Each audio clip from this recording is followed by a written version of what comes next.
Swing, fly ball center. Harris retreats. Back toward the infield. That ball carrying. That ball is gone. 3-run homer for Gorman. And he got it. Strike 3 called, and the Cardinals have beaten the Braves again. 11-6. That's an impressive arm, and he's put together a really nice year. Our guys had a really good approach from the very beginning against him, and took some good swings.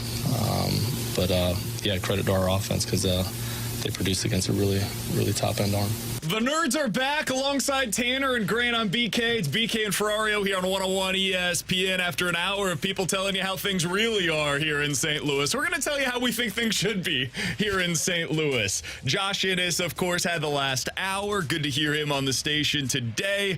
All right, T-Bone, that audio courtesy of Bally Sports Midwest. Listen, I'm not here sucking up to the Cardinals. However, what I will say is that when they deserve credit, I'm going to give it to them. And I thought last night they played really well. And I think this season, the offense has been better than what I think some will give it credit for. It has been incredibly inconsistent. Alex has been telling you that all year. But when they are good, they look like that. And they did it last night against Spencer Strider, who's one of the best pitchers in baseball, despite Dan Plesac's ranking of him. He may have been right, actually. He is a legit top 10 pitcher in the sport. And T-Bone, when this offense is clicking, it looks pretty darn good. If you're looking at some of the advanced numbers that some of the nerds like myself, I think you can make a case that this is pretty similar to what they had offensively back in 2013. Now they need the pitching. They need to get the defense back up to snuff, and I think that it is getting closer to what they had previously. But when I watch this offense right now, especially what we saw last night, my immediate takeaways, man, I don't want to get rid of some of those guys. I don't want to pull from that offense, which looks like it could be championship caliber next year, in order to improve the pitching staff. Instead, this is where the ownership has to be willing to spend, because the only reason why they're pulling from that offense is because they're unwilling or unable in their minds to spend on the pitching that they need. That's what they got to go out there and do. This offseason, instead of pulling from their strength to help their weakness, and then you end up kind of it's a zero-sum game somewhere in the middle, hey, let's keep this great offense intact, and let's go make our pitching somewhere around good, or at least good enough. And that's what you can do by just going out and spending money instead of making a big trade. Yeah, I'm with you 100% because the offense has shown this year that it can hit some quality pitching, and it is a top offense. Though they do go through some spurts, and it does feel sometimes long, like it was early on or in August, where they go through some struggles. Overall, the offense has been really good for the St. Louis Cardinals, and we talk about it all the time. If you just had a average pitching staff, you're talking about a playoff team this year with this kind of offense that the St. Louis Cardinals have. Now, I would say maybe you can still pluck one piece from it and it doesn't completely tumble over if you have to go get a starting pitcher because you weren't able to sign one of the top-end market guys, and maybe a top-end arm like a Dylan Cease becomes available like that this offseason. But yeah, to your point, that should be the goal, is to avoid touching the offense this offseason because it is good enough to shellac Spencer Strider, who is arguably one of the best pitchers in Major League Baseball. We'll see what they look like against Max Fried today of the Atlanta Braves. This is a good enough offense that should be able to win in October. You just have to build a pitching staff around it, and not just a starting pitching staff and a bullpen around it that can make you a complete team like the Atlanta Braves are. Yeah, that's the thing is, like, I think when people hear me talk about the offense and how it has lived up mostly to expectations, they hear that and they're like, BK, but the team stinks. They've won 61 games so far in the season. They're on pace to lose 90 plus, and it's one of the worst seasons that the Cardinals have had in franchise history. Absolutely. That's the backdrop to every Cardinals conversation that we have had all season long. This is a systemic failure on the highest possible levels for the Cardinals. But many of the reasons why that has taken place have nothing to do with the offense. Did they need to be better with runners in scoring position? Yes. Do I believe that that can get better? Also, yes. I think the reasons why they've struggled this season, for the most part, defense took a massive step back. A pitching staff, whether you want to talk about the rotation or the bullpen, complete failures from start to finish. And now as you go into the offseason, the question is, okay, how do you improve that rotation? And I think for a lot of people, the answer is, hey, you go get the number one starter, the front-end starter, by trading for it. You trade a Nolan Gorman. You trade some of this young core, Brendan Donovan, and that's how you go get your Dylan Cease. You go get your Logan Gilbert, whoever the name is that you want to acquire. instead of doing that, what I would like to see the Cardinals do, because I've considered that possibility, right? We've gone through all of the different manifestations of what the offseason can look like for them. Hey, what if you just built around all of these dudes? What if you just said, let's mash? Let's have an offense that might not be quite at the level of the Braves, but is probably the next closest thing right now in Major League Baseball in terms of a young core with established veterans to what the Braves have built. You look at some of the comparisons, the company that they're keeping in terms of the number of players that are above average offensive contributors. Man, you're talking about the Dodgers, the Astros, the Rays, the Braves, the Rangers. That is the company that the Cardinals are keeping right now.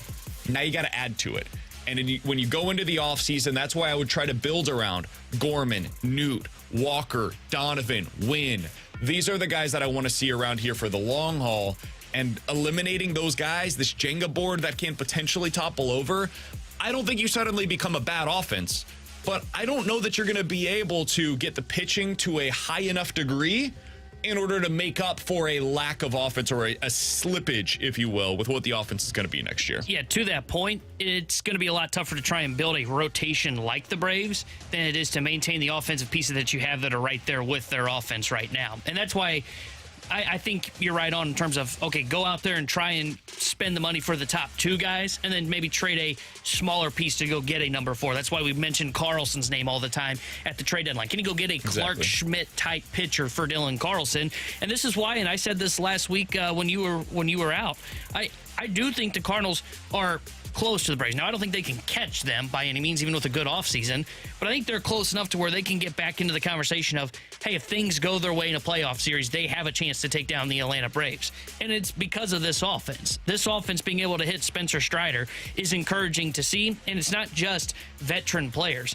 It is because you have young core players, as you mentioned, in Gorman and Walker, and you still got Mason Wynn, who's developing, and we'll see how his bat comes along with him. You saw Burleson last night have a really good game. I think this Cardinals team is close to the Atlanta Braves. And I know that's weird to say because they sit in last place in the NL Central and are going to lose. Offense. Yes. But I think if you add quality pitching this offseason, I think you're right there in the same conversation. Not to the degree of, hey, you're in tier 1 with Atlanta, because Atlanta probably owns that tier. They've got like a 10-year lease on that right now.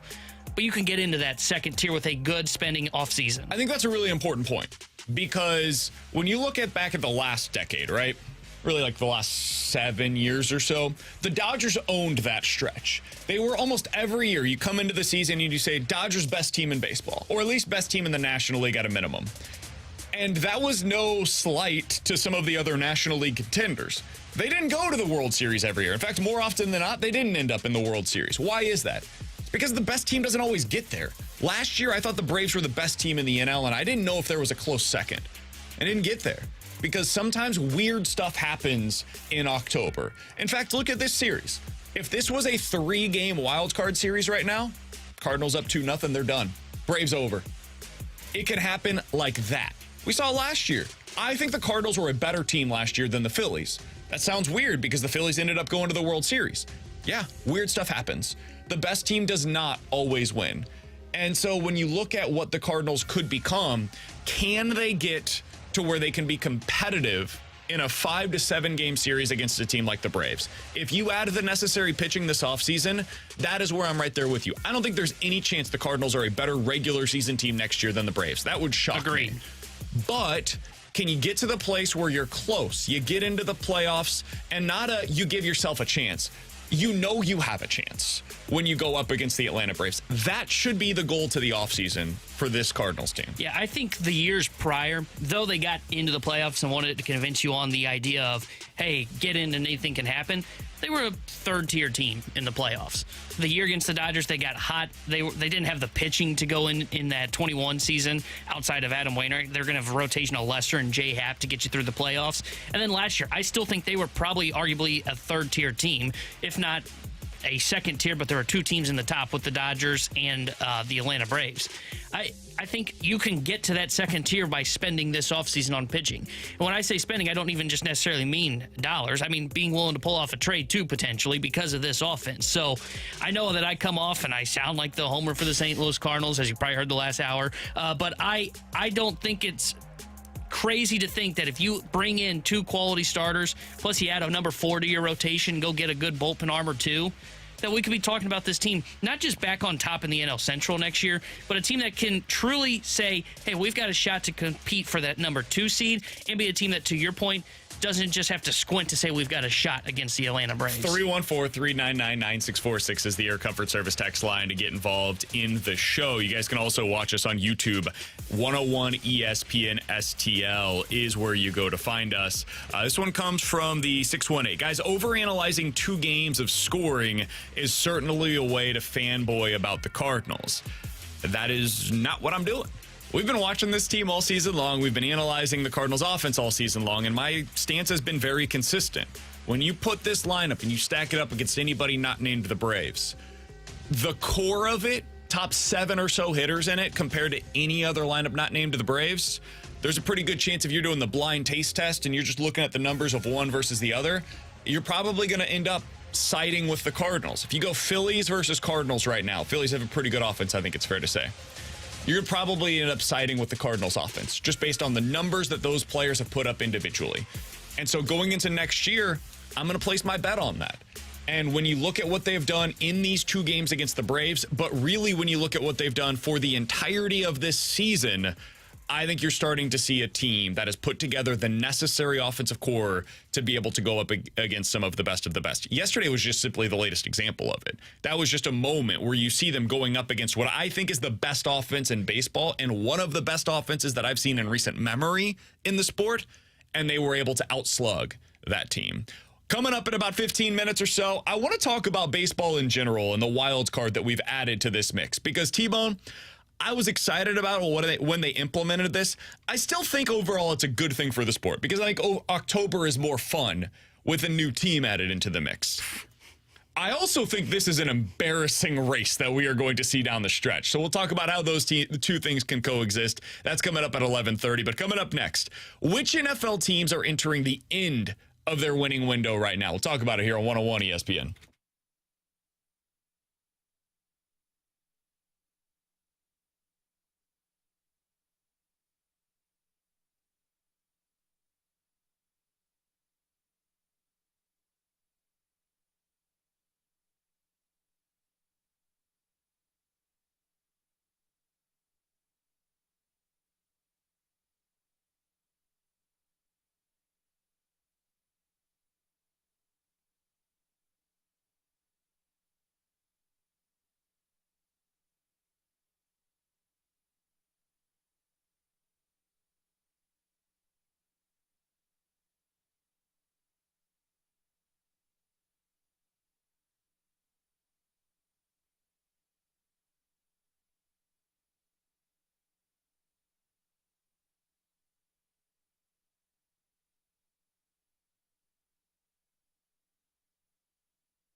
Alongside T-Bone and Grin, I'm BK. We're just three nerds talking about the team here on 101 ESPN. Coming up in about 15 minutes or so. Is the third wild card having the intended consequence that the Major League Baseball officials were looking for? We'll run the numbers in 15 minutes. We'll get into that coming up here in just a little bit. But right now, there was a piece by our guy Nick Wagner, who previously wrote about the Rams when they were here in St. Louis. He had a piece earlier today about the 49ers and whether or not they can break through before their window officially closes in the NFL as a legit championship contender. He views them as one of the teams that is entering the end of their winning window. Guys, I think he's right on that because of the number of contracts that are starting to pile up. They had a few years there where they just hit on seemingly every pick in the NFL draft, and they built up such a strong core that it didn't matter that they wasted away 3 first-round picks on Trey Lance, a guy that basically never started for them at meaningful games, and they found a perfectly adequate starting quarterback, nothing more, nothing less, in Brock Purdy, and they can continue their winning ways. Other than the 49ers, who else would you put into that category that Wagner was talking about there, that is entering what you believe to be the end of their winning window this season? So I've got 2, and they're both in the same division. I think Buffalo's there for me. For whatever reason, just the Buffalo Bills, you look at the Stephon Diggs situation we've talked about where it doesn't feel like he really wants to be there. It feels like they're in that kind of final year in which it is, hey, we really got to get over the hump this year with Josh Allen. Otherwise, we're probably looking at starting kind of a mini retool. So I would put Buffalo into this category. And it's weird to say this because I think it's the first year of the window, but it feels like the beginning of the end of the window, and that's the New York Jets. I think the Jets fall into this category. Yes, they've got some of the top weapons. You've got Wilson out there at wide receiver. They've got Sauce Gardner. But you've only got a limited window with Aaron Rodgers. He's probably playing, 2 years, 3 years? So though their window is beginning, it's going to be one that's going to close rapidly. And I could see where things go south this year, that everything just kind of is in question mark for the New York Jets. So I think the Jets kind of fall into this. And if we're going to run off the 49ers because of their contracts, can we put Dallas in this category? Because they are a team that's getting close to having to pay. I wouldn't because of how many young players they have. I kind of agree, but they're starting to get those contracts. They're going to have to pay Parsons. They're going to have to pay Lamb. They've got to work out a new contract with Dak Prescott. So, their window, I think it's still open, but I think they kind of fall into the same category as the 49ers for me. I think the Cowboys are that question mark of they can keep that window open, but they're going to have to do some things to keep it open. With what they currently have, it's not going to stay open for long. They're going to have to change some things or keep the things that they have there to keep that window open, but they're going to have to do things to keep it open. It's not just going to stay open. I think the Bills are the most obvious one just because their window has been open for years now, and they've done nothing with it. They haven't even reached the Super Bowl. So that window is closing. A lot of players seem frustrated there with the playoff losses that they've had in the past years. And as that keeps going, it just gets worse and worse until it all blows up. And it feels like that's about to come to a head here soon if that keeps going. And when you said the Jets, T-Bone, my first reaction was what you said. It just started. Everybody just got high on the Jets. But you make a good point because who knows how long Aaron Rodgers is going to be viable with them, and even if he is, it probably won't last for long. Similar to the Buffalo Bills, where it's like, hey, this is the end of this winning window for them. Because if you've got Josh Allen, if you've got a young superstar quarterback, you're in your winning window for as long as that guy's your quarterback. We saw this with the Packers. We've seen it with when Peyton Manning was in the league, Drew Brees, etc. If that guy's there, even if it doesn't mean competing for Super Bowls every year, you're winning 10-plus games. You're going to have a chance once you get into the playoffs, right? So the Bills are still going to have a winning window. It just won't be with this core group of players. That's what I think is ending right now. I think the same is true, at least to a degree, for the Bengals, for the Chargers, and you could argue that the same is true as well for a team like Minnesota. So what I mean by that is, let me put Minnesota off to the side here for a second. Cincinnati and the Chargers just are either in the midst of paying their quarterback with Cincinnati or just paid their quarterback with Herbert. When you do that, it changes the way that you can build your team. Look at the Chiefs, right? Tyreek Hill, why is he no longer in Kansas City? Well, for a couple of reasons. One, I don't think he wanted to be there anymore. I think he wanted to be the star of his own team. But two, they paid Patrick Mahomes. And at a certain point in time, you got to decide, are we willing to pay multiple players $30 million a year? Chiefs decided the answer to that question was no. It sounds like they're saying the same thing right now with Chris Jones. And eventually you got to find a way to replace those guys with new, younger talent. And we'll see if the Bengals can do that. We'll see if the Chargers are going to be able to do that. But this core group of pieces, it is about to be on the outside looking in. Minnesota's a little different. Minnesota, the reason why I think they're entering the end of their winning window, which wasn't even all that long, is because of the Kirk Cousins situation. Is he going to be back next year? Is he going to be around? What are they doing with Justin Jefferson? He's getting a contract extension, it sounds like. Are they even going to be good this year? Was last year a complete fluke? I don't know. But I think for all of those reasons, it's different than what I talked about with Cincinnati and the Chargers, but I would throw them into this mix as well. Yeah, the Chargers one is interesting because you kind of see them trying to go with those younger players that you're talking about, bringing them in. That's why they drafted Quentin Johnston, so they could probably start to replace with young, more pieces for Justin Herbert as they start to pay him. I don't throw the Bengals in here yet because I need to see what Burrow's contract looks like because it's going to be I know it's going to be huge, exorbitant. but there is talk, at least, and you can call it just talk at this point, that he's going to try and make it friendlier for the team so they can keep their wide receiver weapons. And the thing, so instead of taking 45, he's going to take 43. Yeah, what a hero, okay? He deserves credit for that. The other thing, too, is the fact of the matter that, correct me if I'm wrong, they don't have any massive contracts on defense to where they can go with Burrow and then pay Jamar Chase, one of their wide receivers. Now, sure, they will lose probably one of them, T. Higgins, for example. But I think if you can keep that's one, a big deal. Yeah, but I think if you can keep one legitimate weapon, like look at Minnesota, for example. Who was their one weapon last year? It was Justin Jefferson. Mm-hmm. Adam Thielen wasn't very good. KJ Osborne wasn't that great. They didn't really have a number two until they traded for Hawkins. Trey Hendrickson's making $18 million a year, so that's big money on the defensive side of the ball. But it's not like 30 like anybody else. Yeah, no. so like I their think star defensively is their defensive coordinator. Yeah, exactly. And we'll see how they pan out this year because they did go younger in the secondary this year, did the Bengals. So we'll see what happens there. But I guess I just don't put them in this category because they don't have any big-time contracts on the defensive side outside of Hendrickson. The Vikings, I guess I didn't really consider them, mostly because I'm not sure they're winning this year. But I think you make a good point. I think they are a team that couldn't be thrown in this conversation because of what you said. They've got Justin Jefferson. They're probably going to be paying him. What do they do at quarterback with Kirk Cousins? And then they just let Dalvin Cook go. We'll see what Madison looks like at running back. Now, they also drafted Jordan Addison from USC, if I'm not mistaken. So we'll see how their pieces kind of come together. But they didn't even have a defense last year. So I don't really throw them into this category because I'm not sure I really viewed them as a winning window team. I just viewed them as, you're just kind of there. You're there. So the teams in the AFC are maybe the most interesting because of how loaded the conference is right now. Over on The Athletic, there was somebody by the name of Mike Sando. He writes about a bunch of quarterback stuff. He talks to people around the league, very plugged in. And today he put together a piece after talking to 6 different executives around the NFL. He said, hey, I want you to write down your ranking of the teams in the AFC. And most of these executives, not surprising, had the Chiefs at number 1 in the AFC. Almost all of them unanimously had the Bengals at 2. Number 3 is where it started to get interesting. Surprisingly, they actually ended up having the Jaguars as the consensus number 3 team in the AFC with the Bills at number 4. I think most teams, most people, most fans that we would talk to would probably still have the Bills there, but I think you could argue one way or the other. I wanted to ask you guys this. Who do you think, behind the Chiefs and Bengals, who are the consensus 1-2 right now, is most likely out of this group of teams to finish as the 3rd best team in the AFC?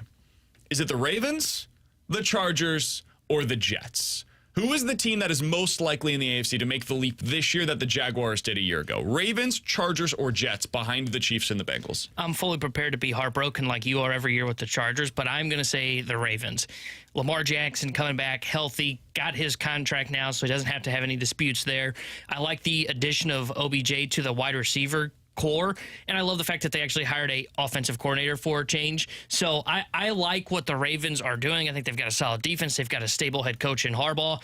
I think Baltimore is the team that's going to surprise people and can jump into that number 3 spot this year in the AFC. I'm right there with you. I was going with the Ravens, too. Wow. Yeah, I mean, it just looks like, to me, they are the team that really doesn't have that one huge weakness. Like, everywhere that you look, they've got weapons, they've got solid players, they're solid all across the board.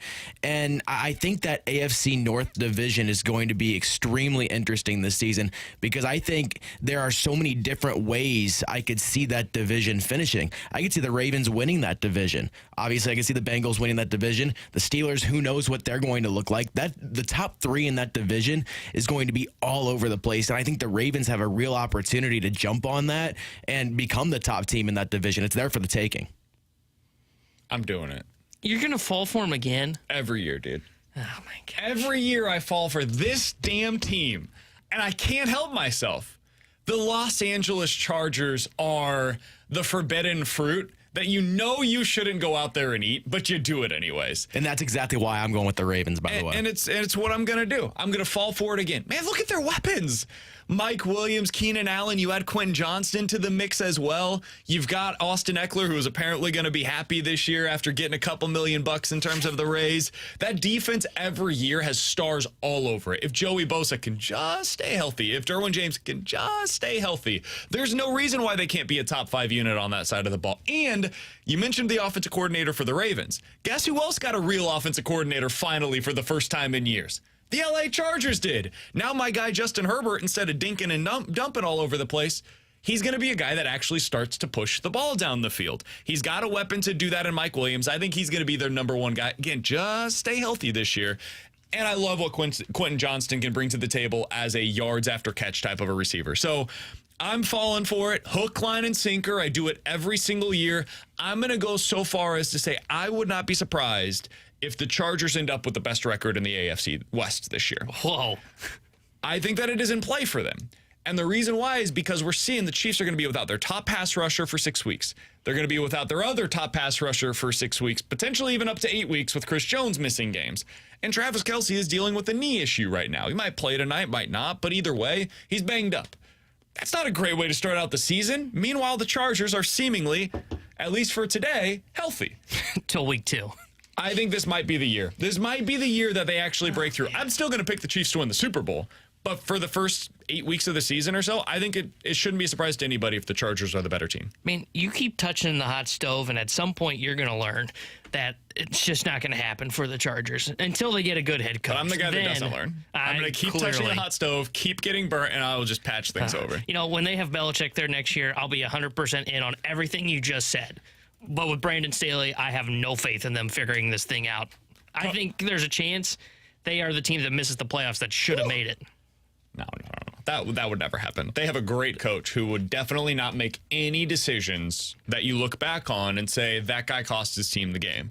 Yeah. Wouldn't happen in the playoffs. Wouldn't happen at the end of the regular season. Brandon Staley has learned. He, unlike me, has touched the stove one too many times, and he's going to learn how to manage a game this time around. 314-399-9646 is the Air Comfort Service text line. We'll get to questions and answers coming up in 15 minutes. But next, is the third wild card having the intended consequences for Major League Baseball? I still enjoy it, but this race is going to be tough to watch. We'll explain why coming up next here on 101 ESPN.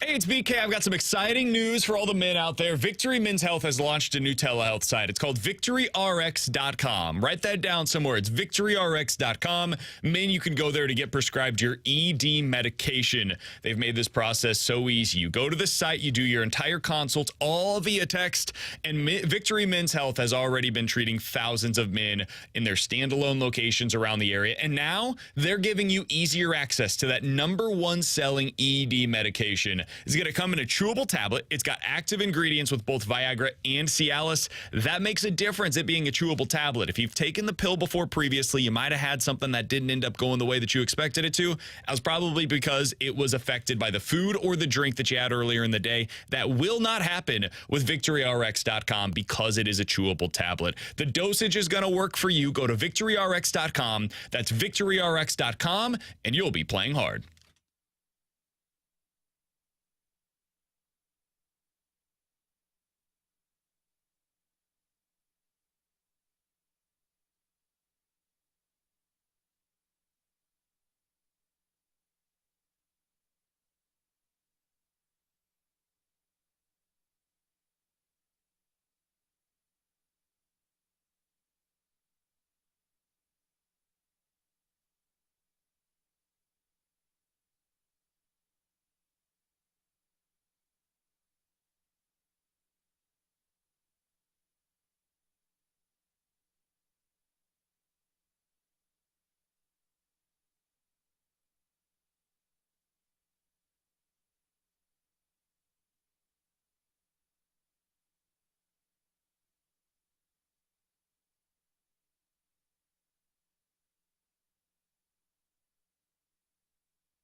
Grant Francis here with a Sports Center update driven by Johnny Londoff Chevrolet and Johnny Londoff Autoplex. Last night, the Cardinals took down the Braves 11-6. They hit 4 home runs for back-to-back nights. Last night, it was Goldschmidt, Wynn, Contreras, and Gorman all homering. Tonight, they'll be in Atlanta again looking to sweep the Braves. Adam Wainwright will try to do that. He gets the start for the Cardinals tonight. Max Fried for the Braves, who's 6-1 this season with a 2.52 ERA. First pitch will be at 6:20. And also tonight, the NFL is back. The Lions are in Kansas City to take on the Chiefs. Travis Kelce is still listed as questionable after hyperextending his knee earlier in the week. Kickoff tonight at 7:20. I'm Grant Francis. This Sports Center update's been driven by Johnny Londoff. Find new roads and shop 24/7 at londoff.com and londoffautoplex.com. Are you kidding me?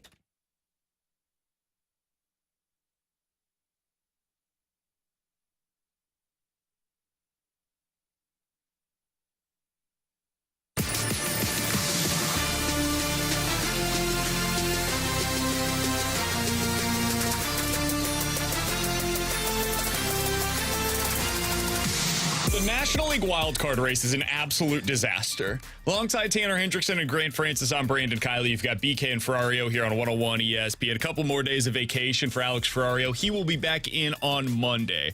Right now, the Phillies are the top wildcard team in the National League. No surprise there. That makes a lot of sense. The Cubs have been playing good baseball for about 2 months now. They're the second wild card. And then it kind of drops off a cliff. As of today, the Miami Marlins would have the third wild card. They just placed Sandy Alcantara and Jorge Soler on the injured list.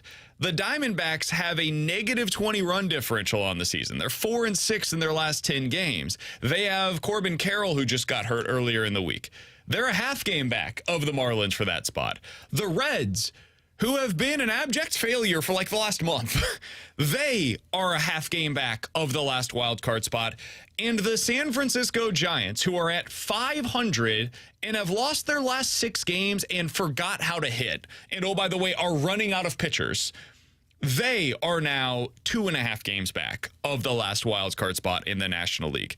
T-Bone, I understand why they went about it this way. I get it. It really makes a lot of sense, honestly. You get the 3-game series in the wild card round. It ends up working out a lot better for television. You get more money for everybody involved. And honestly, there's more teams that stay in it as you get closer to the trade deadline. For all of those reasons, the extra wild card spot has had all of the intended consequences for Major League Baseball. And yet, this is the race that we get. How are you feeling today about the extra wild card that has been implemented? It's going like I thought it would, where there would be mediocre teams that would make the playoffs, and Major League Baseball would reward them for such things. I hate it. I hate that the third wild card is a thing, and I was not a fan of it when they expanded last year. So looking at this NL race, it's not exciting at all. The Marlins are bad. The Diamondbacks are bad. The Reds are bad. The Giants are bad. I don't want to root for any of those teams to make the playoffs, but somebody's going to back their way in, and I hope they get destroyed in the first round of the playoffs by the Cubs, because it's not a compelling race at all. And I think that was part of baseball's thought process, because to your point, it was, hey, we're going to keep more teams in it, which in theory sounds nice, until you look at this NL race and you go, do I really want more teams in it? Because all these teams have such major flaws to where, though they are above 500, there's not one team in that group that I really want to see in postseason baseball. At least that's my opinion. You know, when you look at like a race in the AL, I do think that the AL race is pretty good. Like I see that when I go, okay, I can see why baseball, this was the intended purpose of the wild card, where you've got a great team like Toronto and Texas trying to battle it out for that third wild card spot. Plus you've got Texas fighting for their division. But the National League is the consequence of it, to where you can end up with teams that are mediocre, that are around 500, that kind of hang in it, that really just should not be a part of playoff conversations. What happened to the NL Central? Because I was told all offseason, and then even into the regular season, this is the worst division in baseball, and there's going to be one team that ends up getting into the postseason out of it. Well, now you've got 2 that are basically locks between the Brewers and the Cubs. You've got a third that's right there on the cusp of potentially making it to the playoffs as well. Meanwhile, I look over at the NL East, like, the Braves are amazing. The Phillies are basically the Brewers this year. The Marlins are basically the Reds so far this year. And the same thing is kind of true about the West. Dodgers really good. The Diamondbacks are essentially what the Reds have been, though. The Giants are a massive disappointment. The Padres are basically the Cardinals. Like, the NL Central ended up being every bit as good as any other division in the National League this year. And I do wonder, what does that mean for the Cardinals going into next season? Like, I think that the Cubs are here to stay. I don't think this is a one-off or a fluke. They've got really good pitching. They've got an excellent defense. And they're going to go out and spend this offseason, I would imagine, to continue to build around the core that they have. The Reds aren't going anywhere. All their guys are young and cost-controlled for years to come. The Brewers are just a well-run organization that's going to win 85 to 90 games every year at this point in time. If you're the Cardinals, that means that you've got to up the ante as well. Forget what happened this year. Just look around you in the division. What you've done in the past few wouldn't even work even if this was a quality season for the Cardinals. They've got to start building to be able to contend with the Phillies or the Diamondbacks or the Padres or the Giants in future years, because that's what it's going to take to win this division again. Yeah, you can't act like the class of the NL Central, because you're not. Milwaukee is. Milwaukee is the class of the NL Central now. And even if you do view this season as kind of a fluke year, which I think is somewhat fair. Now, I think there were definitely signs that were flashing that told you this could be a rough year, and that was your pitching staff going into it. But you're right. You can't just go into next year saying, hey, we're kind of the class of the NL Central. We just do a couple tweaks. We're a team that's going to be the top dog in the NL Central. No, these teams, to your point, not only are they kind of on the stage now like the Reds, the Cubs, and the Brewers, they've got more talent coming. You look at the Cubs, they've got a decent farm system. They're going to be spending. The Reds still have more talent that's down in their pipeline. You look at, I think Pittsburgh's the team that can just be written off, but Milwaukee's got some prospects that are getting ready to come up through their pipeline as well. And as you said, they are a constant 90-win team now. You do have to up the ante if you're the St. Louis Cardinals. You can no longer look at your division and say, hey, we are the class of this division. We don't have to worry about it. I remember when we had Buster on probably a year and a half ago, he said the consensus across baseball is that the Cardinals had gotten complacent because of the division they are in.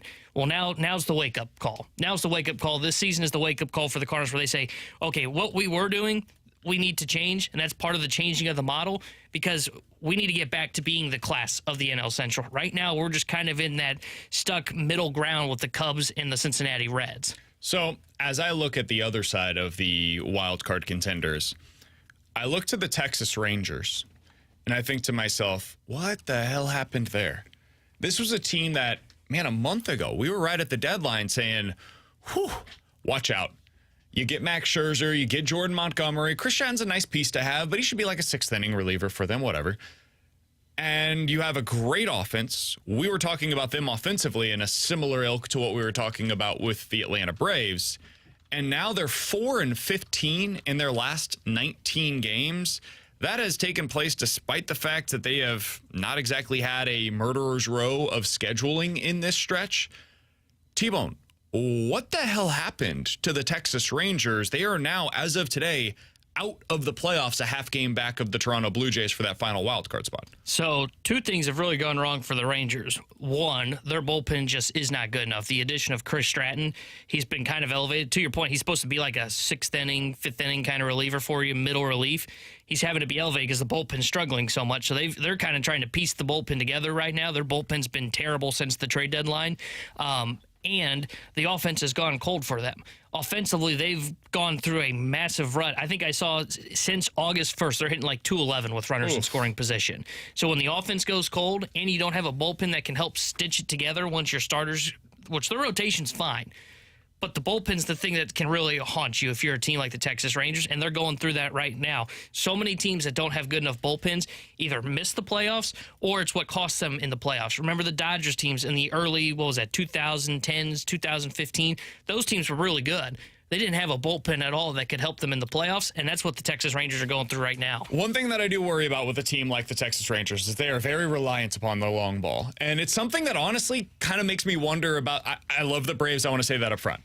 But in the postseason, while it is super important to slug, baby, slug, T-Bone's told us a lot about that. If your offense goes cold, and we saw this from the Cardinals last year, if it goes cold for a 3-game stretch with the home run balls, suddenly you find yourself in a situation where you're saying, like, whoa, what's gone wrong here? Like Ronald Acuna Jr., we can rely on this guy. And they've got so many dudes in their lineup that I don't think it's going to happen to them, at least early on in the postseason. But, man, if it does, suddenly you get kind of worried about what's going on and you start gripping the bats a little tighter. I think that might be part of what's happening with the Rangers as well, is suddenly you're going through a little bit of a cold spell with them offensively, and everybody's kind of looking around like, wait, but we've been built on this offense all year long. We started out just slugging like crazy. They were on this historically great pace, and when that's not there for them to hang their hat on, suddenly got to look a little bit more to the pitching side of things. You got to look a little bit more to the defensive side of things. And if that's not able to prop up the offense while you're going through this dry spell, you end up with a series like they just had against the Astros where Houston scored 13, 14, and 12, and it's just game over. Brutal. That's why going into the postseason, I'd much rather be a team that when you look at a team going into the postseason, you say, what's their strength? It's their pitching. I'd rather say that about a team than their offense, because I do have some concerns about the Braves. I mean, they're a juggernaut, and I think they will escape through the NL. But my concern with them is, to your point on the home runs, the fact that they hit so many, but also, too, their bullpen is slowly starting to thin out. Colin McHugh just went on the IL after pitching against the St. Louis Cardinals. Their bullpen is viewed as a weakness. Well, Strider's not a guy that's going to go 8 innings in a playoff game. Like, he's like a Blake Snell 2.0, No. 5-6 innings. Well, then you get turned over to the pen. Well, if you don't trust your pen, you have to outslug your problem. Well, what happens if the offense does go cold? Boom, 5-game set, you're out. 7-game set, you're out. That's why going into a playoff series, I'd much rather be a team that I look at and go, you know what, I think pitching is their strongest suit. Who would you say is that in the National League right now, though? in the National League. That's where things get really tough. Is like, I don't view it that way for the Dodgers right now because of all the injuries and now the suspension to Julio Urias. I mean, it sounds. The Brewers are probably the closest thing to what you're describing, and maybe then the Phillies. Those are probably the two teams. So the Phillies are an interesting case because like when I think Phillies, I don't think pitching. I think their offense, but they have it. But they have the pitching. So I really like the Phillies. And to your point on the Brewers, I really do like the Brewers because you match up against them in a series. Their offense, like they're going to have to win games like 3-2 in the playoffs, and that just makes me so nervous. Like exactly. I don't think that the Brewers have enough offensively to be able to make it through. If there is a team that can unseat the Braves this year, I think it is the same thing that we saw last year. I think it's the Phillies because they have the pitching. Their bullpen has been really good this year, and they have the offense to be able to go head-to-head in a 7-game series against Atlanta. I don't think they have a better offense than Atlanta, but I do think that in a 7-game series, they can play up, and they can be right there with Atlanta. So it's good. That's where it gets really interesting, but this third wild card spot, dude, it is ugly in the National League. Can't wait to watch one of those teams in the playoffs. Coming up next, 314-399-9646 is the Air Comfort Service text line for questions and answers here on 101 ESPN.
314-399-9646 is the Air Comfort Service text line for questions and answers. Let's start with this from the 636. Guys, my question is this. Do you think that Mo will get the starting pitching that the Cardinals need? I'm talking about Snell, Gray, those types, instead of going out and getting somebody like a Michael Wacha or the best choice brand pitching.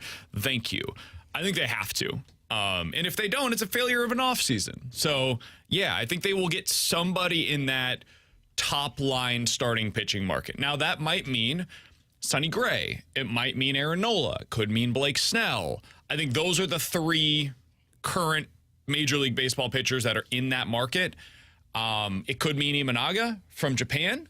Could mean Yamamoto from Japan. I think those are probably the five guys that you can choose from, or a trade route. But yeah, I think they have to get one of those players. Yeah, I'm with you. I think they will get one of those players because look at where they are right now. Ownership's going to react and try to put a winner back on the field next year. And how are you going to do that? You're going to have to go out and spend some money on starting pitching and not just piece together some toothpicks and bubble gum to build a rotation. No, you got to go out and get a top-end arm on the free agent market. So, yeah, I expect the Cardinals to be very aggressive. I expect them to be one of the most aggressive teams this offseason. So, yes, I think they are signing at least one of those arms. 314-399-9646. T-Bone, I'll take this one so that way you don't get in trouble. From the 314. Hey, man, if you want to answer, go for it. 314, this is a question that we've had roughly 57 times. I'm still questioning what happened over the air over the last hour. Can you guys please explain to me what I just heard? Oh, yeah, it's better. I don't comment. That's what I figured. So that was Josh Innes. He hosts afternoons on KSHE. I was in Houston working on the morning show with Nick Wright when Josh was the afternoon host. So I had a pretty good idea of what we were going to have on the air during the 10 a.m. hour today, and I was very curious to see what the reaction was going to be. I got to be honest, St. Louis took it a little better than I was expecting. I didn't know how that was going to go over here. Josh has a different way of doing radio than a lot of us do here on the station. It's neither good nor bad. A lot of you really love it. Some of you really hated it. There's not a lot of you that fell somewhere in between. It was really on one end of the spectrum or the other. I do radio a certain kind of way. Randy does it very differently. The Fast Lane does it a little differently as well. Everybody's got their way to do radio. I don't think that makes any of them wrong, and that's where me and Josh probably disagree. He views his way as the only way to do radio.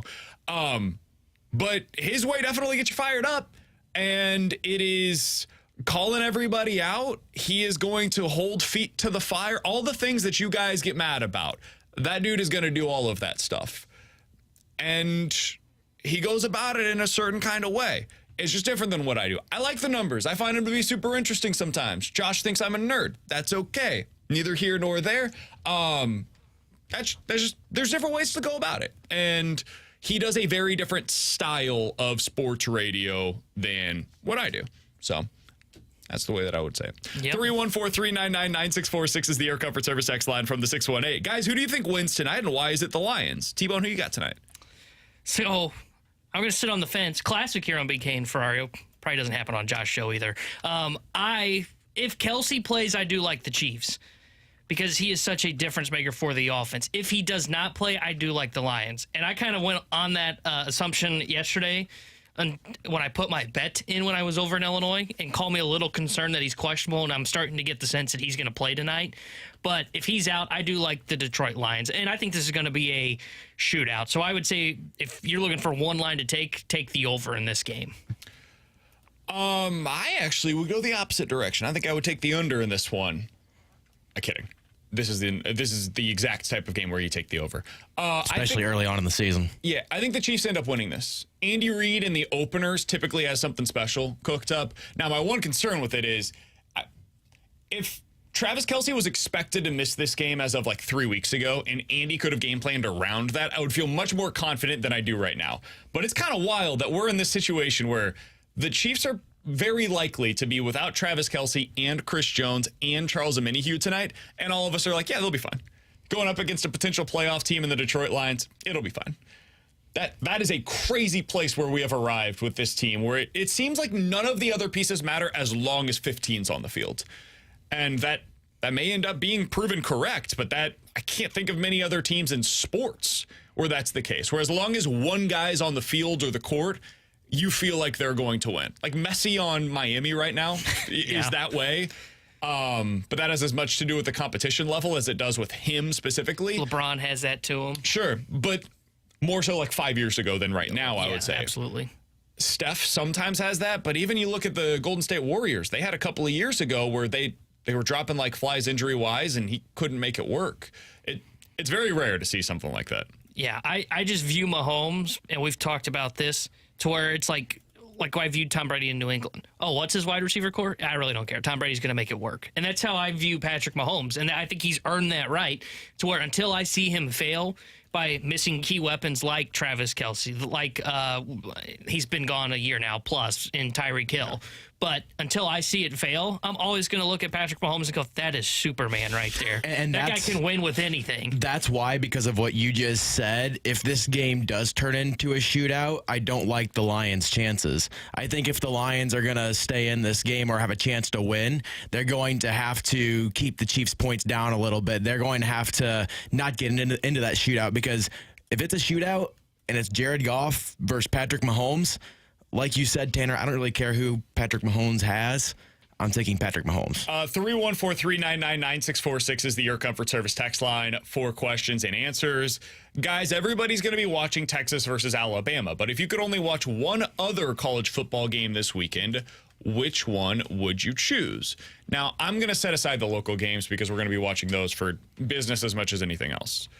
ILL. If I could watch one other game, and I'm not kidding, it would be Colorado. I want to see what this looks like, dude. It's one of the biggest stories. I am as excited to watch Colorado take on the fighting Nebraska Cornhuskers as I am to watch any of the NFL games this weekend. That's crazy for me. Yeah, whoa. I don't know that I've ever been in that spot, but I'm fascinated by the Deion Sanders storyline. So for me, it would be Colorado versus Nebraska. It is definitely not the best game on the slate. Like, Ole Miss versus Tulane is a better game, but I'm going to be locked in for Colorado versus Nebraska. See, Tulane and Ole Miss is the game for me. I'm a sucker for a great non-Power 5 team. It's why I've always been a fan of expanding the college football playoff, because I hate how we have 5 conferences that don't matter. And when I look at Tulane, ranked 24, I think they've got a shot against Ole Miss this year. And anytime there is a good non-Power 5 game, like 2 ranked teams, you know this because we do the pick 'em. Last year, we come up with our, whatever it is, 9 games that we select from. And I kept going, hey, Tulane's playing like UCF. And you're like, dude, that's a non-Power 5. Yeah, but they deserve some credit, BK. They do when they're playing Power 5 teams. Yeah, and that's this why weekend, that'll be a game that we... And I can't tell you how hard I'm going to be rooting for Tulane. I want Tulane to beat Ole Miss so bad and take it to an SEC team. So they've got a real quarterback. Tulane does, like an NFL prospect at quarterback. This is the game for me that I look at and I say, if I can only watch one college football game this weekend, I would lock in on Tulane and Ole Miss. 314-399-9646 is the Air Comfort Service text line. That is your guys' way to get involved in the show. You guys can also watch us on YouTube. 101 ESPN STL is where you go to find it. We've got a chat going on over there as well. Coming up next, the top overseas pitcher is probably not going to be a Cardinal, but can I tell you about the second best pitcher coming from overseas? We'll tell you about it next here on 101 ESPN.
he's someone that could debut and be a number 2 or number 3 starter. Now, I don't think he's got the stuff and the physical dominance on the mound of Shohei Ohtani, but he's got plenty of swing and miss.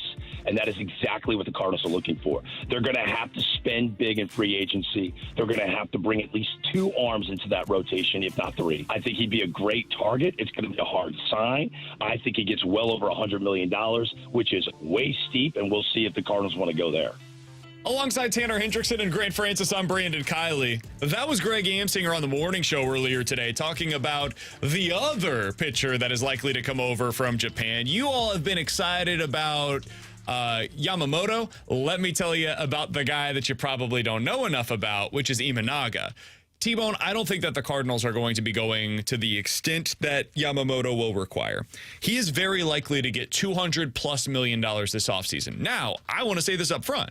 I would have no problem with them going the full freight and, hell, getting both of these guys. Just putting them both at the front end of their rotation and saying to hell with it. We don't have to give up a draft pick to be able to sign either of these guys.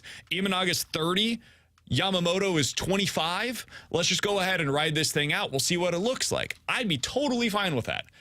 But the odds of them paying the posting fee and paying the $200 million for a pitcher that has never thrown here, I think it's slim to none. So the likelihood is they'll probably look to the current free agent crop that is already in the major leagues to be able to be that number 1 guy for them. This is not me letting them off the hook. I'm just telling you, I think they're more likely to sign like an Aaron Nola, Blake Snell, Sonny Gray than they are to sign a Yamamoto. I do think Imanaga is a really intriguing option for the Cardinals. One place that I disagree with Amsinger, I don't think he's going to get more than $100 million on the open market. The guy is 30 years old. He's going to be coming over, and it's pretty similar to what we saw last year with Kodai Senga. I think you should expect something pretty similar. $15 to $20 million a year, 3 to 4 year contract, something in that lane. So less than $100 million. And T-Bone, for that, I think you can't really come up with a better second best pitcher that the Cardinals could acquire this offseason. I think he is the ideal second best pitcher that you go out there and get. Yeah, I don't mind if you elect to bring him in as kind of that second pitcher that you go after. My one concern is that you just don't know how he's going to translate to the big leagues. Huge concern. That would be my big concern of bringing him as the number 2, because that means you're relying on him to be the number 2 of this rotation, and whoever you spend the money on, Nola, Gray, whoever it is the number 1. Well, if he doesn't translate to the big leagues, you're looking at a massive hole on your roster at that number 2 spot, and he's on a contract for, as you said, 3-4 years. I don't think it will be the $100 million either. I agree with you there, but I don't mind them bringing him in. I think he is worth at least saying, you know what, if we can't go out there to get 2 top-end arms, or we don't want to give up we don't want to sign 2 guys that have a QO attached to them, I'm okay with them deciding to go, okay, let's go after Imanaga, because we think he can translate to the big leagues, and the Cardinals have had success bringing guys over from overseas. Think of the first year with KK. Think of Suguano when he came over. Michaelis, who they signed from overseas, who has been really good. So they have had success when it comes to their overseas signings from over in Japan and Korea. So if they truly believe that he can translate to the big leagues, I'm okay with them saying, okay, let's go pay him. We'll pay the posting fee. This way we don't have to give up 2 picks for 2 guys that have the QO to be at the front end of our rotation. So that's the big part, is he's not attached to the qualifying offer. Now you have to decide, what's the posting fee worth for you? Somebody on the text line makes a fair point. From the 314, guys, he might end up making about $100 million if you include the posting fee to what he's going to get for his Japanese team. Exactly. If he ends up getting a $100 million contract, you would have to add about $15, $20 million in terms of the posting fee. It's right in that range.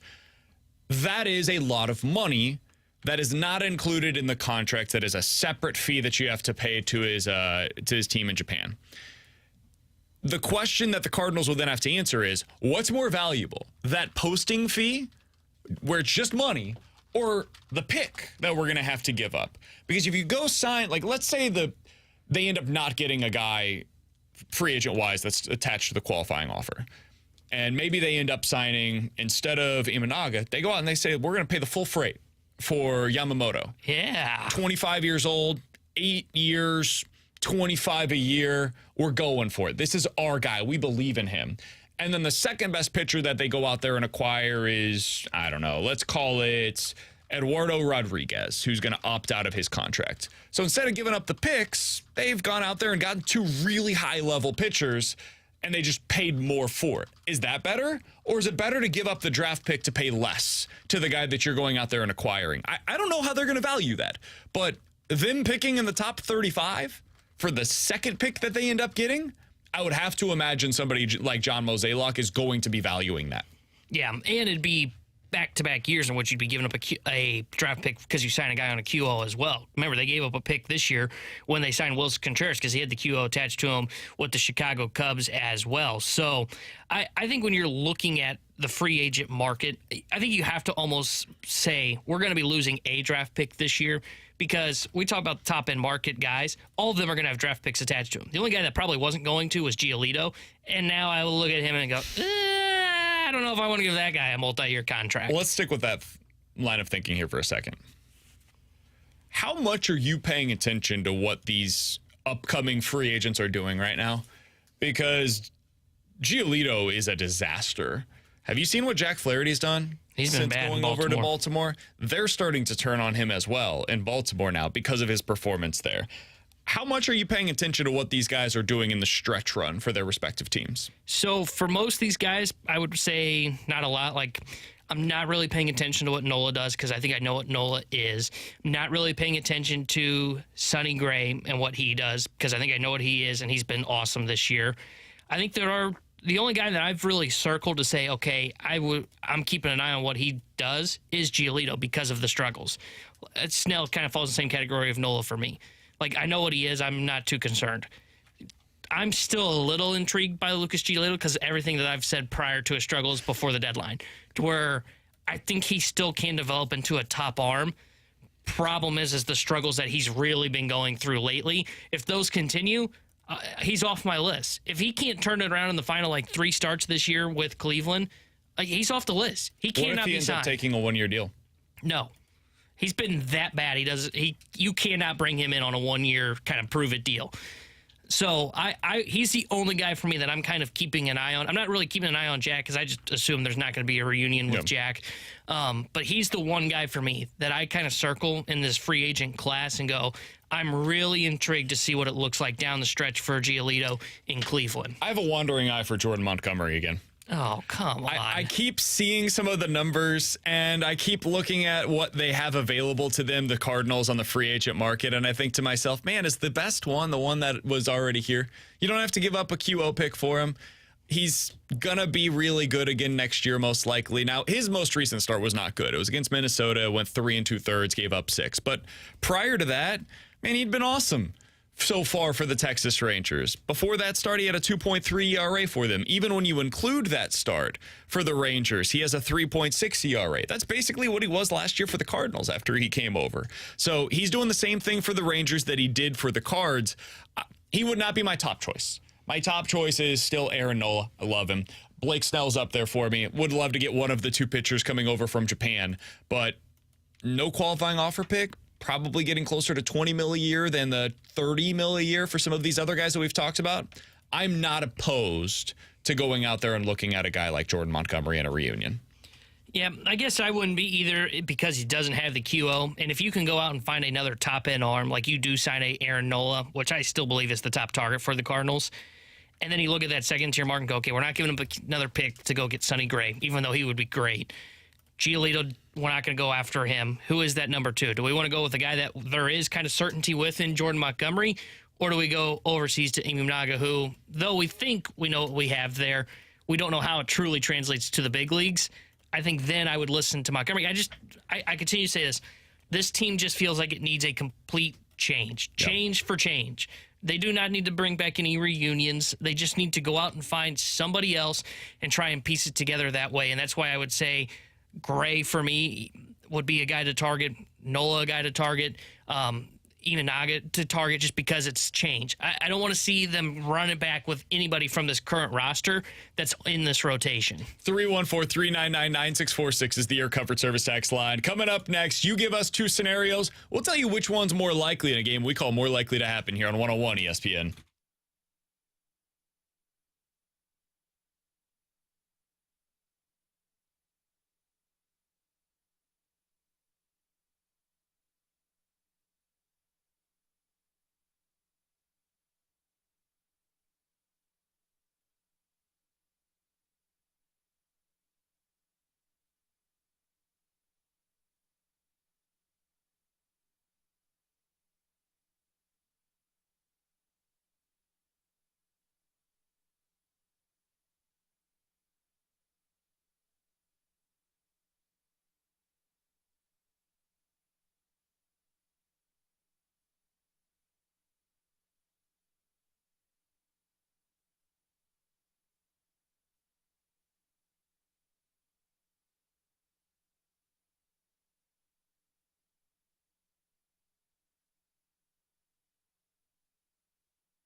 314-399-9646 is the Air Comfort Service text line for more likely to happen. You give us two scenarios. We'll tell you which one is more likely. Let's start out with this one. Guys, more likely to miss the playoffs this season. The Buffalo Bills or the Cleveland Browns? Oh, I think it's the Cleveland Browns. I don't understand the hype around the Cleveland Browns. There was nothing I saw last year when Watson returned where I was like, well, that's it. Hey, this team could be a playoff team next year when they get a full season from him. He was terrible last year. He was. Everything around him is good. The offensive line is excellent. They've got good weapons. They have a really good running game. The defense has one of the best pass rushers in the NFL and some really good secondary pieces. Like, it's all there. We all think that the coach is a pretty good coach. The question is, can the guy that was considered to be a top 5 quarterback in the NFL as recently as 3 years ago get back to being like an average quarterback? Because last year he was one of the worst in the league. Yeah, but that's why. That's there. I'm not. I understand why there's hype around them. I think you're crazy if you're believing in that hype, because I don't think there's any reason to believe in Deshaun Watson going into this year, and I honestly don't think Stefanski's that great of a head coach. So, and they're a team that when I look at them, I go, they're built on Nick Chubb. And what have I said on this station since day one that I started? If you're a football team that I look at and go, you're built around your running back, then you're not going to have success. So I'd say it's definitely more likely that the Browns miss the playoffs than the Bills. I don't think they're a terrible football team, but I think the Browns are a lock to be last in the AFC North. Oh, wow. At this point. Like, that's what I'm saying. The Bengals, Ravens, and Steelers, I don't see the Browns being better than any of those teams. I just don't. So my thing with the Bills is this. I think the Bills are really good, and I know we all really like them. Do they have a great defense? Like, do we still believe that to be true? Because 2 years ago it was. Last year it wasn't. And if Stephon Diggs isn't all in, which I sure doesn't seem like he is, I don't love Gabe Davis, and he's their number 2 right now. I think there's a chance that Buffalo ends up taking that step back this year that we're all like, whoa, what happened to Buffalo?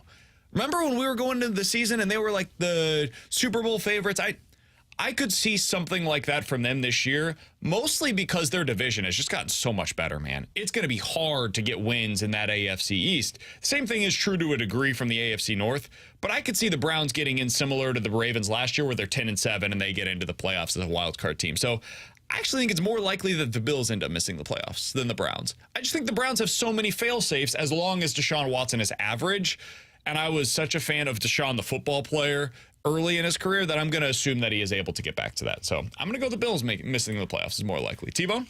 More likely to get past the Braves and get to the, whether you would go NLCS or World Series. We'll say World Series because I assume the Braves will get to the NLCS. The Milwaukee Brewers or the Chicago Cubs? Ooh, that's an interesting one. I'm going to go the Cubs because I trust their offense more. I don't think that the Brewers have the offense to be able to go on any kind of a deep run in the playoffs. I just don't believe it with them. So I'll go with the Cubs. I think they're the team that is more likely, even though I think obviously neither is particularly likely. I think I would go with the Brewers, actually, just because of their starting rotation. We saw what starting pitching can do in the playoffs last season. And T-Bone, didn't you say, I forget who it was, but someone said that a lot of executives around the MLB were concerned about going against the Brewers in the playoffs because of that starting rotation? Yeah, Jesse Rogers had a piece, I think it was last week, if I remember correctly. And a lot of the executives said, who's the team? They asked a lot of executives, who's the team that can beat the Braves? And the chalk answer was the Dodgers. Sure. But there were a handful that said... I disagree with that. I wouldn't say the Dodgers. I kind of agree because their pitching's really going through some issues now. I think it is Milwaukee or the Cubs. The Cubs have Justin Steele. There's question marks about Stroman if he can come back in time. And then, their bullpen's good. And I understand the offense thing, but can they outslug the Braves? No. I don't think they can.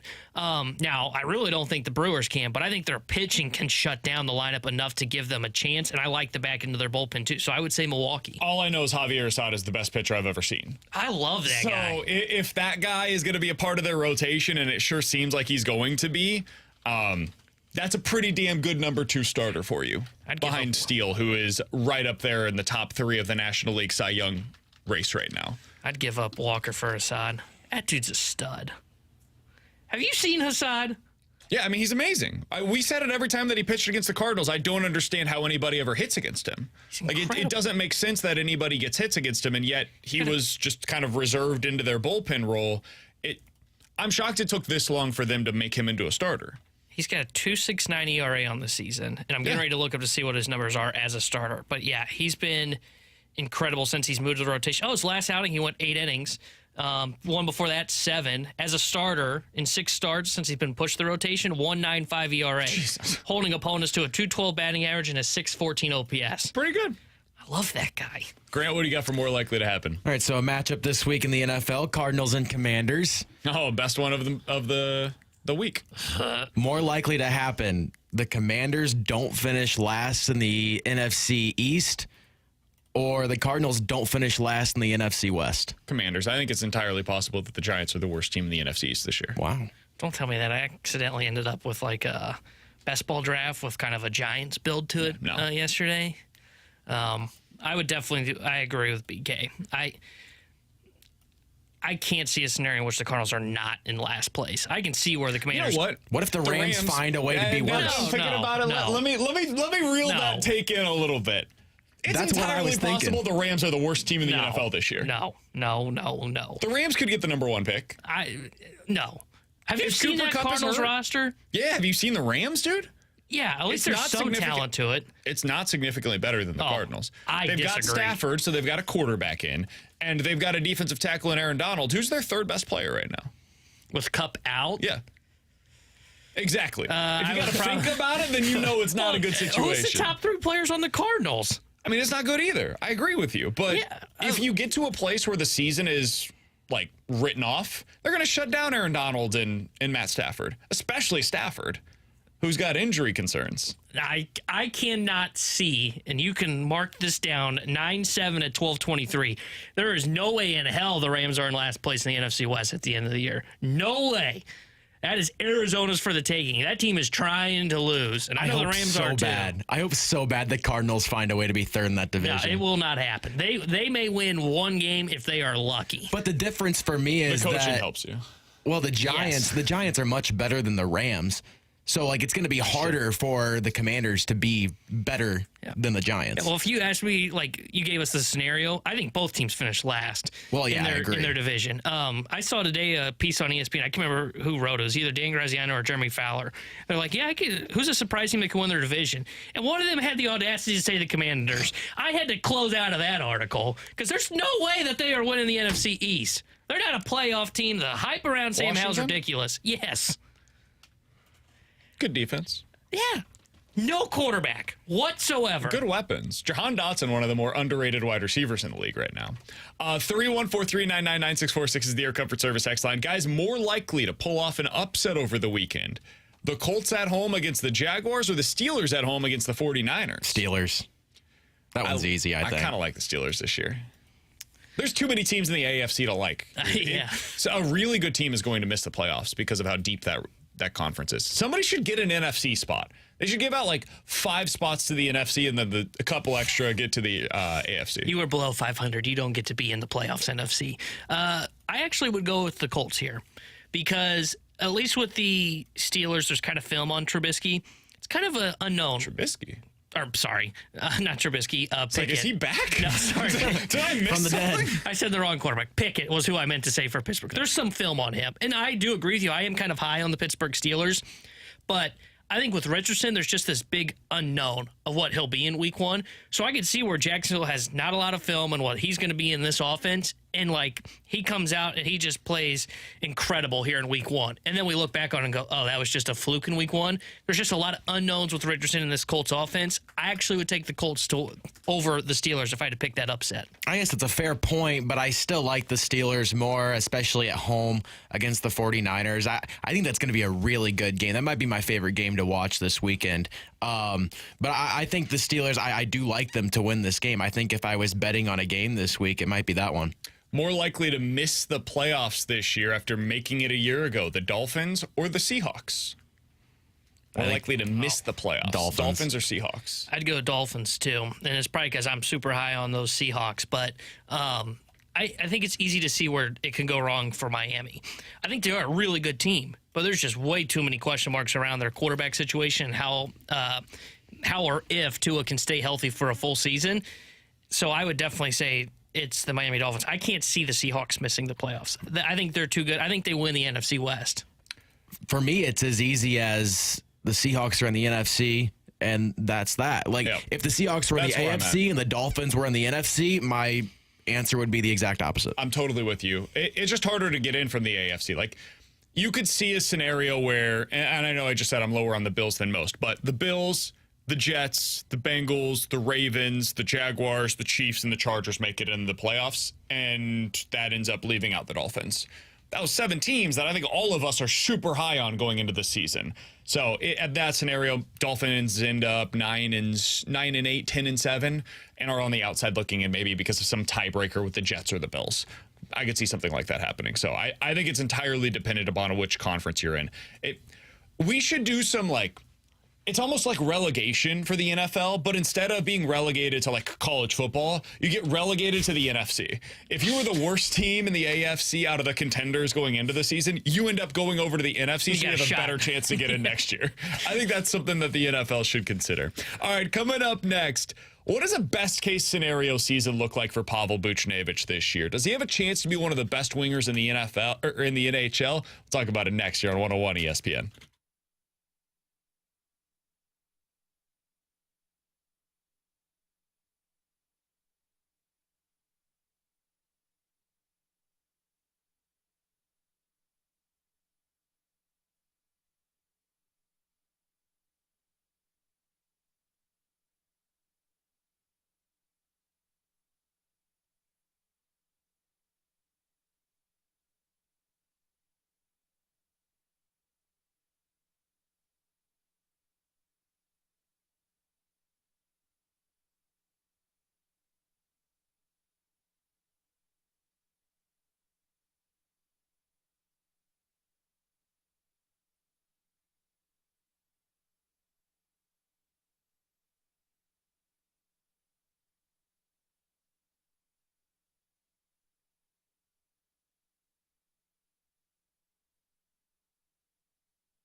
Grant Francis here with a Sports Center update brought to you by Saliga Heating and Cooling. Cardinals win again last night in Atlanta, 11-6 the final in that one.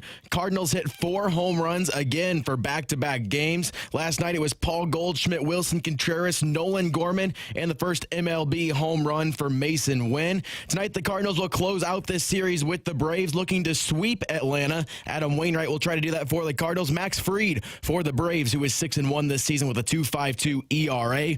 First pitch at Truist Park at 6:20. And the NFL is back tonight. Thursday Night Football. Lions in Kansas City to take on the Chiefs, who might be without Travis Kelce, who is listed as questionable after hyperextending his knee earlier this week. Kickoff will be at 7:20. I'm Grant Francis. This Sports Center update's been brought to you by Saliga Heating and Cooling, an independent American Standard heating and air conditioning dealer.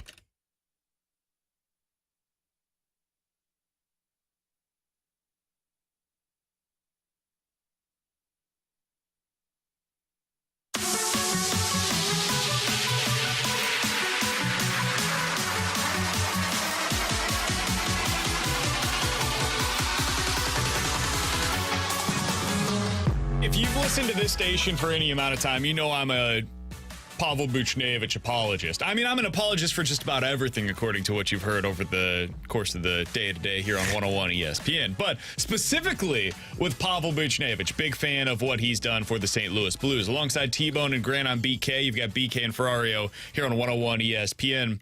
So Pavel Buchnevich, since coming over to the Blues, has just, put up back-to-back seasons of 25 or more goals and put up back-to-back seasons of basically averaging out to like 75 to 80 points over the course of a full season. That's pretty damn good considering he's considered to be one of the best defensive wingers in the league as well. You love him on the PK. You love what he does for you there. Earlier today, the St. Louis Post-Dispatch continued their questions leading into this Blues season, and I thought Matthew DeFranks put together a really good piece, T-Bone, on how much more the Blues can realistically expect out of Buchnevich this season. Here's the beginning of his story. The names that you mentioned when you considered the best wingers in the NHL are probably something along the lines of David Pastrnak, Nikita Kucherov, Matthew Tkachuk, Kirill Kaprizov, Mitch Marner, the superstars. But the guy that is right behind that group for the Blues is actually Pavel Buchnevich. Across the last 2 seasons, since being traded to the Blues, he has 140 points in 135 games. Only 13 other wingers in the league have outpaced Buchnevich on a points-per-game basis in this stretch of time. In fact, according to Matthew DeFranks, there were 20 wingers in the NHL to average at least 1 point per game since the start of the 21 season. Pavel Buchnevich and William Nylander are the only ones on that list that have never been selected to an All-Star game. Buchnevich and Fiala are the only ones to have never received a vote for an individual award. And among those 20 wingers, only Marner has spent more time on the penalty kill than Pavel Buchnevich. Say all that to say this. Pavel Buchnevich is one of the most underappreciated wingers in the NHL. So what can you expect from him this year? Is it more of the same? Do you think if he is healthy for the entirety of the season, we can expect a little bit more? What are you looking for from Buch? So I think the best case would be kind of staying the same. Be about a point per game guy, stay healthy. Around 82 points, I would say, is what my expectation would be. But is it crazy to think that if him, Thomas, and Kyrou, that line sticks together for a big chunk of the season, that he could be a 90-point guy? I don't think that's crazy to say. Now, granted, I don't know if that line's going to stick together all year long. That would be my one thing. And the fact that because he's on the PK, and you got to love that stat that was right off because you've been the one that's always been saying he's the best penalty killer in Blues history. But I think that's what I've seen. Yeah, I've been watching for at least 8 years. Oh, is that right? Nice. I think a point per game guy is what you should expect. The hope would be that he stays healthy for most of the year, plays right around that 72 to 82 game mark, and is a point per game guy. But I don't think it's crazy to think that if things go right and that top line sticks together, him, Thomas, Kyrou, he could be a 90-point guy for the St. Louis Blues. For years, for the Florida Panthers, Alexander Barkov was looked at as the most underrated player in the NHL. Now he's not so underrated. Like, he's well known as a superstar in the league. I wonder if Pavel Buchnevich is on that same track because, in my opinion, he's been one of the most underrated players in the NHL for the past couple of seasons. And it's interesting, actually, you look at Barkov's numbers. This past season, Buchnevich had, 67 points. Barkov had 78, so he had more, but Barkov also played more games. It's not all that different. And with the way that Pavel Buchnevich plays his two-way game, he has that offensive upside, especially T-Bone, as you said, if he's playing with Robert Thomas and he's playing on that top line consistently all season, he could put up massive numbers. I would not be shocked, and I'm not saying he's going to win it, but I would not be shocked if he ends up getting Selke votes next season. He's in that conversation, I think. I think he can be Mitch Marner light. Yeah. I don't think he can be Mitch Marner because Mitch Marner's on a different level, right? This dude's putting up like close to 100 points every season. He's putting together like Selke type of performances defensively. He's on the PK, does everything that you could ask for. But can he be like the 85 to 90 point version of Mitch Marner? I think he could be that. And if he does become that, because of the points, it shouldn't be the way that it works, but it is, we all know, similar to what happens with the Norris Trophy voting. He'll get even more conversation about potentially being in the Selke Trophy watch lists because of what his offensive production is next year. If he does that, and you see the Blues take a little bit of a step forward with their goals allowed per game, I think you could see him in that kind of a range. So to answer the question of what do I think a best case scenario looks like this year, I think it's like 90 points for Pavel Buchnevich. Most importantly, it's that he stays healthy for the entirety of the season. He's probably giving you like 35 goals. And he ends up being one of those guys that you trust defensively, and in any situation, you can put that dude on the ice and you would know exactly what you're getting out of him. Yeah, I agree with that. I think that 90-point threshold, 35 goals, and he's a good defensive forward, and that's where like it comes down to when I mentioned that line sticking together of him, Thomas, and Kyrou. Comes down to Kyrou. Does Kyrou take that next step for you defensively? Because if he does, you've got Buch that's a good forward defensively. You've got Kyrou who starts to look at least, hopefully, I'd say average or close to average. And then you got Robert Thomas that you hope is a number one shutdown centerman. So if that's the case, then you're going to keep that top line together, and it comes along with some super high offensive upside to where that's where it comes to the conversation of him being a 90-point guy and starting to enter into that Selke watch list if you're the St. Louis Blues. If all of this happens, and he's up for a contract extension after next year, that's when things get real interesting. Because Buchnevich is on a very team-friendly deal right now. It's $5.8 million this year and next. And then after next season, he's a free agent. Scot-free, no restricted rights. This is a pure free agent that would be hitting the market after the 2024 season. Do you guys think the Blues, if he does what we're talking about here, puts up 85, 90 points this year, is great defensively, gets into the Selke Trophy watch, is that going to be the type of player that the Blues decide, you know what, we'll pay him $9 million a year? Or what do you do there? How do you handle that potential scenario if you're the Blues? I think you have to do it. I think you have to bring him back to do the $9 million. Now, I know Army's not a fan of the guys going into their 30s on those contract extensions, and he'll be 29 when that contract extension would kick in. It'll be 30 when it's kicking in. Yeah, 30. So, but I think when you look at him and his production, I think you have to ask yourself, can we get something better at $9 million for that? And we're a team that's trying to exit a retool.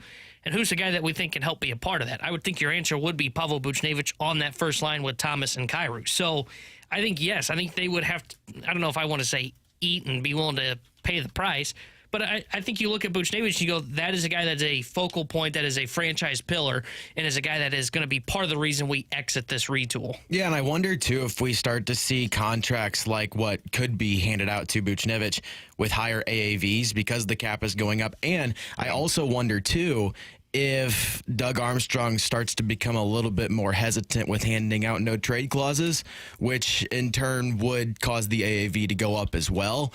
So, yeah, I wouldn't be surprised to see that type of number going out to Buchnevich after the season. All right. Now I'm going to ask you guys a question. Who do you think is the Blues' best Calder Trophy candidate on the roster this year? If you had to make a bet this year, you're saying one Blues player is going to win the Calder Trophy. I mean, the odds are they're not going to have anybody even in the mix for this. But who would you put on this list?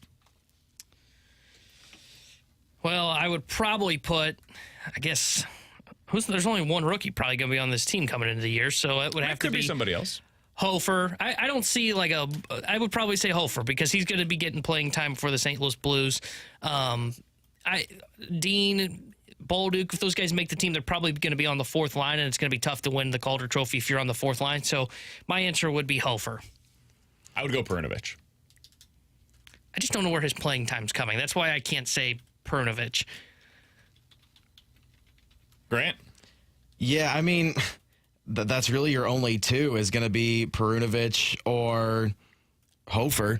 And like you said, I don't really see either of them winning it. I think Perunovic would have more of a chance than Hofer just because I don't think Hofer's going to get that much playing time over Bennington. The reason why I ask is because The Athletic put together a list of their top 20 candidates for the Calder Trophy. Can you believe Joel Hofer made this list? At number 20, it was all the way down the list. You couldn't go any further. But here's what they wrote about him. There were a number of projected backup goalies who could have snuck onto the list here, but of the starting netminders in front of them, Jordan Binnington feels the most vulnerable. If Benner falters in terms of his play, Hofer, who's fresh off of winning the gold gold at Men's Worlds with Canada, could quickly turn St. Louis' situation into a more of a tandem than a number one versus a number two. So basically they're saying, hey, Hofer could do what Ville Husso did 2 years ago. He could turn this into a situation where it's almost a 50-50 split between the two of them. I would be pretty surprised if that ends up happening. But the reason why I wanted to ask about it, Joel Hofer did have a really good year last year down in the AHL for the Blues. I do wonder if we're underestimating a little bit what he can do for the Blues as the backup goalie this year. And the reason why I ask is because 2 years ago, imagine where the Blues would have been without Joel Hofer. They wouldn't have made the playoffs that year. If they are able to upgrade from what they had last year, which, let's be honest, wasn't a great backup goaltending situation, that could go a long way in masking some of the deficiencies that this team has defensively. Yeah, it could. And that's where if he can, whether it be take the job, steal the job, has to take the job from Jordan Binnington, then I think you do have a serious conversation if he plays well. In, what was it, the first 4 games last year, he looked really good, and then the last 2, he really struggled. If he becomes a guy that can take that Husso role to where if you have to turn to him for an extended period of stretch because Binnington struggles, I can see where he could work his way into the conversation if he can play well enough. But since I didn't see Binnington's issues last year as being all on Jordan Binnington, and it was a lot of defensive issues, a lot of tap-ins that led into goals, I see that issue still being here this year, which means I see it being tough for Joel Hofer to play up to that Calder Trophy level. I don't understand, honestly, the way people look at Thomas Greiss last season. I don't. Because everybody gives Jordan Binnington a free pass, and they should, based on how the play was last season. Thomas Greiss should get that same pass, too. I don't really understand it. I think Greiss was solid last year. I think if Hofer is Greiss, it's fine. Like I don't. What if he's better, though? If he's better, then great. I don't think it's going to matter. I think the defense in front of him is going to matter. I think Greiss was perfectly fine last season. Most people would not say that. I think every time Greiss went out there, it's going to be the same exact situation if Binnington's out there or if Hofer's out there. And once Hofer got past his first couple of games and the newness worn off, he was doing the same thing as Greiss and Binnington. Like, it looked the exact same. So I don't really fall into that storyline very much. Alongside Tanner Hendrickson and Grant Francis, I'm Brandon Kiley. Coming up in about 10 minutes or so, are there any Cardinals left with anything meaningful to prove to you the rest of the way? There's one that MLB.com wrote about. I'm not so sure I care about it. We'll talk about that coming up at the top of the hour. And coming up next, we're going to give you a chance to score a pair of tickets to see Jason Aldean's Highway Desperado tour. That's coming up next, along with the Junk Drawer here on 101 ESPN.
embarrassing injury take place to you? Where you're like, yeah. I don't want to tell the full story on this, so I'm just going to go ahead and make something up here. Yeah. What's yours?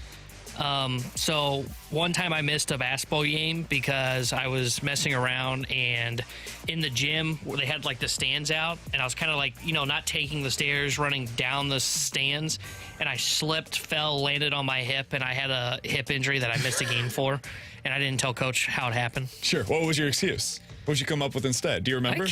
I think I said I heard it while like rebounding or something. I can't remember exactly what I said. Came down wrong on it, Coach. Yeah. I think I tweaked this thing a little bit. Something like that. Grant, what's your worst injury story if you've got one? Where you're like, don't want to tell the actual supervisor what really happened here, but here's what really took place. Well, I'll tell the story because I don't really care. I have a scar above my left eye, and this was from 3 months ago, when I was in New York. Had a few beverages at a bar, and stairs were hard. They typically are after being at a bar. Went to go up the stairs. To be fair, I was bumped into. Oh, sure. Yeah, of course. I was. You said you were going to tell the true story. This is the true story. I was off balance. Like, it was not all their fault, but I did bump into somebody going up the stairs. Fell, hit my head on the wall, and I was bleeding pretty bad. The security, wanted me to leave. I was like, I just fell. They thought I got in a fight or something. I was like, I literally just fell. But yeah, that was a rough day. So as you guys know, as I was walking by Ballpark Village a couple of years ago for opening day, I ran into a tree. That was very unfortunate. Ended up with a scrape down my face from that one. But that's not the worst one I've had. Whenever I was in high school playing football, I had to miss a game as well, T-Bone, my sophomore year, because in the middle of the night, I woke up with a cramp and pulled my calf. That was very unfortunate. Wait, that's a thing? Yeah, that was a thing that actually happened. Oh, I didn't know you could pull a muscle because you're cramping. Sure didn't. Neither did I, buddy. Neither did I. Better start drinking more water because I wake up in the night sometime with those calf cramps. So that one was bad. I think one of our guys on the bachelor party over the weekend one-upped me, though. Oh, boy. So we're all sleeping at the end of the night. We're in this cabin. Bunch of the beds were downstairs. There were a couple of bunk beds. We had some, cots that were laid out, a couple of couches. Everybody's downstairs for the most part, right? There's 13 guys all in this house. At this point in time, we had spent most of the day drinking outside, playing some beers, hillbilly golf, all that stuff, right? Yeah, this sounds like a bad combo. So we get to the end of the night. Most of the guys are done. It's 2, 3 a.m. One guy's still walking around. He's kind of meandering, right? Comes down the stairs, and I hear a boom. And then I just hear him say, "Mother," right? And I'm like, damn, I don't know what just happened. I didn't have my glasses on, didn't have my contacts. I'm obviously sleeping. But all I heard was the bang and then a cuss word. And then I didn't think anything of it because he got back up into bed. Get up the next day, though, and he's walking outside with a few of the other guys, and they come back in and they say, "Hey, Tim just left." I'm like, what? Tim just left. He thinks he's tore his bicep. So what do you mean? What happened? What? He said, well, he was climbing into the bed last night. He was on the top bunk, right? He was climbing into the bed, and he thinks as he was grabbing up to go up, he tore his bicep. I'm like, no. I don't think that's what happened here. That can't be a thing. I don't think that's how he tore his bicep. So I think what happened was he fell down the stairs, banged into the wall, tried to catch himself, and as he caught himself, he ended up tearing the bicep off. Now, I will say, we were all kind of skeptical of whether or not he was actually having a torn bicep or not. We were all kind of looking at it like, oh, this dude just wants to get out of here. He probably feels like crap. You wake up the day after. We're all 30 years old now. We're not in our primes anymore, right? We're washed. So he wakes up the next day. He's like, I think it's probably time to get back to my hometown. He's from the North Carolina area. We're in East Tennessee. He gets home. He schedules a doctor's visit for that day to go get it checked out. They immediately sent him to get an MRI on his bicep.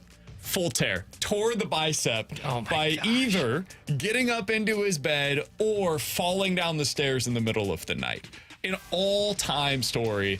And now this dude, who is an attorney, has to figure out what to do with a torn bicep while trying to get through his day-to-day. Just incredible. Man. Yeah, I'm not buying the climbing into bed thing. I don't even know if you really have to use your bicep completely to get into the bed that much to where you would tear it. I'm buying your story. I think he fell down the stairs. I think he tried to brace himself and somehow tore his bicep doing so. Yeah. Did you hear he was going to the doctor's appointment and still go, nah, this ain't true? I assumed This guy's just trying to get out of some He just drinking got games today. He already had a doctor's appointment. He's just using this as to add on to this fib. I assumed there was no doctor's appointment. Oh. I was like, this guy's pulling an Alex. He just wants to go home. He's done being in this Tennessee Smoky Mountains area. He doesn't want to go play, beer games for the next 12 hours again today. He's ready to go home. I could so picture Alex pulling off this move. We're in Alton next year, and he pulls a bar stool out to go sit down. And he goes, "Oh, my bicep! Oh, I got to go home and get this looked at." Somebody from the 314 sent in a great story. From the 314, I was a goalie in a beer hockey league. I was down on the ice. My cup shifted. Guy rips a wrister, hit me right where the cup was supposed to be. One of the huevos swelled up. Had to cancel a date, go get an ultrasound, told the gal, though, that I got into a wreck. That was an easier explanation for her. Lower body injury. Yeah. Exactly, lower body injury. Yeah, I think if this was like a first date, you made the right decision. Or one of the first few days to say it was a wreck, not a beer league hockey game where you got injured. So that's the right call. I will tell you, I learned on this trip that I am definitely out of my prime. I felt like I bounced back pretty well compared to some of the guys. But it takes a little while longer. Grant, you're still in your prime. You're good. T-Bone, I don't know if you're in your prime, but you're there. Alex and I are officially washed. You get to a place where you're like, Well, I knew he was 12 washed. hours in the sun playing, Beersby and bags and hillbilly golf. Whew. That next day you wake up and you just don't quite feel the same way as you used I'm to. offended that I got the pause to say that I'm out of my prime. I may be out of my prime athletically, but I can still party like a champ. Dude, my shoulder from the Frisbee and throwing the football around for a full day. You are washed. Oh, boy. I woke up that next day feeling muscles that I didn't even know I had. Are you 30? I thought you weren't 30 yet. 31. Holy crap, you're older than I thought. I am an old washed man is what I am. Yeah. Coming up in about 15 minutes or so, we're playing a game of Believe It or Not. You give us a scenario. We'll tell you if we are believing it or not here on 101 ESPN. But next, MLB.com says Tyler O'Neill is the Cardinal with the most to prove the rest of the way. Not only do I disagree with that, I'm not sure there's any Cardinal with a whole lot to prove the rest of the way. We'll discuss it, though, next here on 101 ESPN.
So who's the Cardinal with the most approved down the stretch? Alongside T-Bone and Grant on BK. Alex out today. He'll be back in on Monday.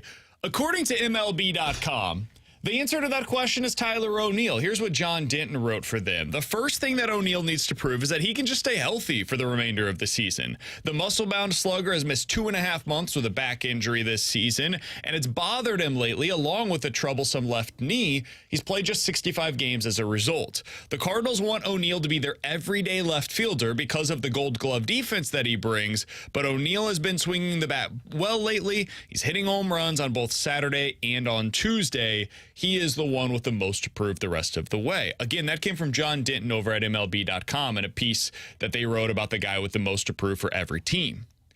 I disagree with this because I don't think there's anything left for Tyler O'Neill to prove. At this point, we've seen it for, 6 years here in St. Louis? I know exactly who Tyler O'Neill is. He's got Gold Glove caliber defense when he's feeling right in left field. He can be somebody that steals 20-plus bases in a season if he's comfortable doing so. He can be a guy that hits the crap out of the ball and ends up as a borderline MVP candidate if he's feeling right. But all of that comes with the caveat of when he's right. He complained after the game earlier this week in Atlanta because the dirt was too wet. He thinks that it's too wet in the infield, and because of that, he was uncomfortable sliding into second. Well, Ronald Acuna Jr. seems to have no issues with it, and he's one of the best players in Major League Baseball. And he had knee issues all last year. Yeah, I'm going to go out on a limb and say it's probably okay for you, Tyler O'Neill, to go out there and play on that. I have nothing left to learn about Tyler O'Neill the rest of the way. Here's the problem, though. I don't feel like there's a lot left for me to learn about any of these Cardinals the rest of the way. I want to see what Mason Wynn looks like. I want to continue seeing progress from Jordan Walker. I would like to watch the starts from Zach Thompson to see if what we've seen is real. But I don't think there's really anybody left to prove anything the rest of the way. T-Bone, is there somebody that I'm missing in your mind? So there's one player that does come to mind for me that I don't know if he technically would fit into kind of like a fork in the road moment because he's going to be back next year.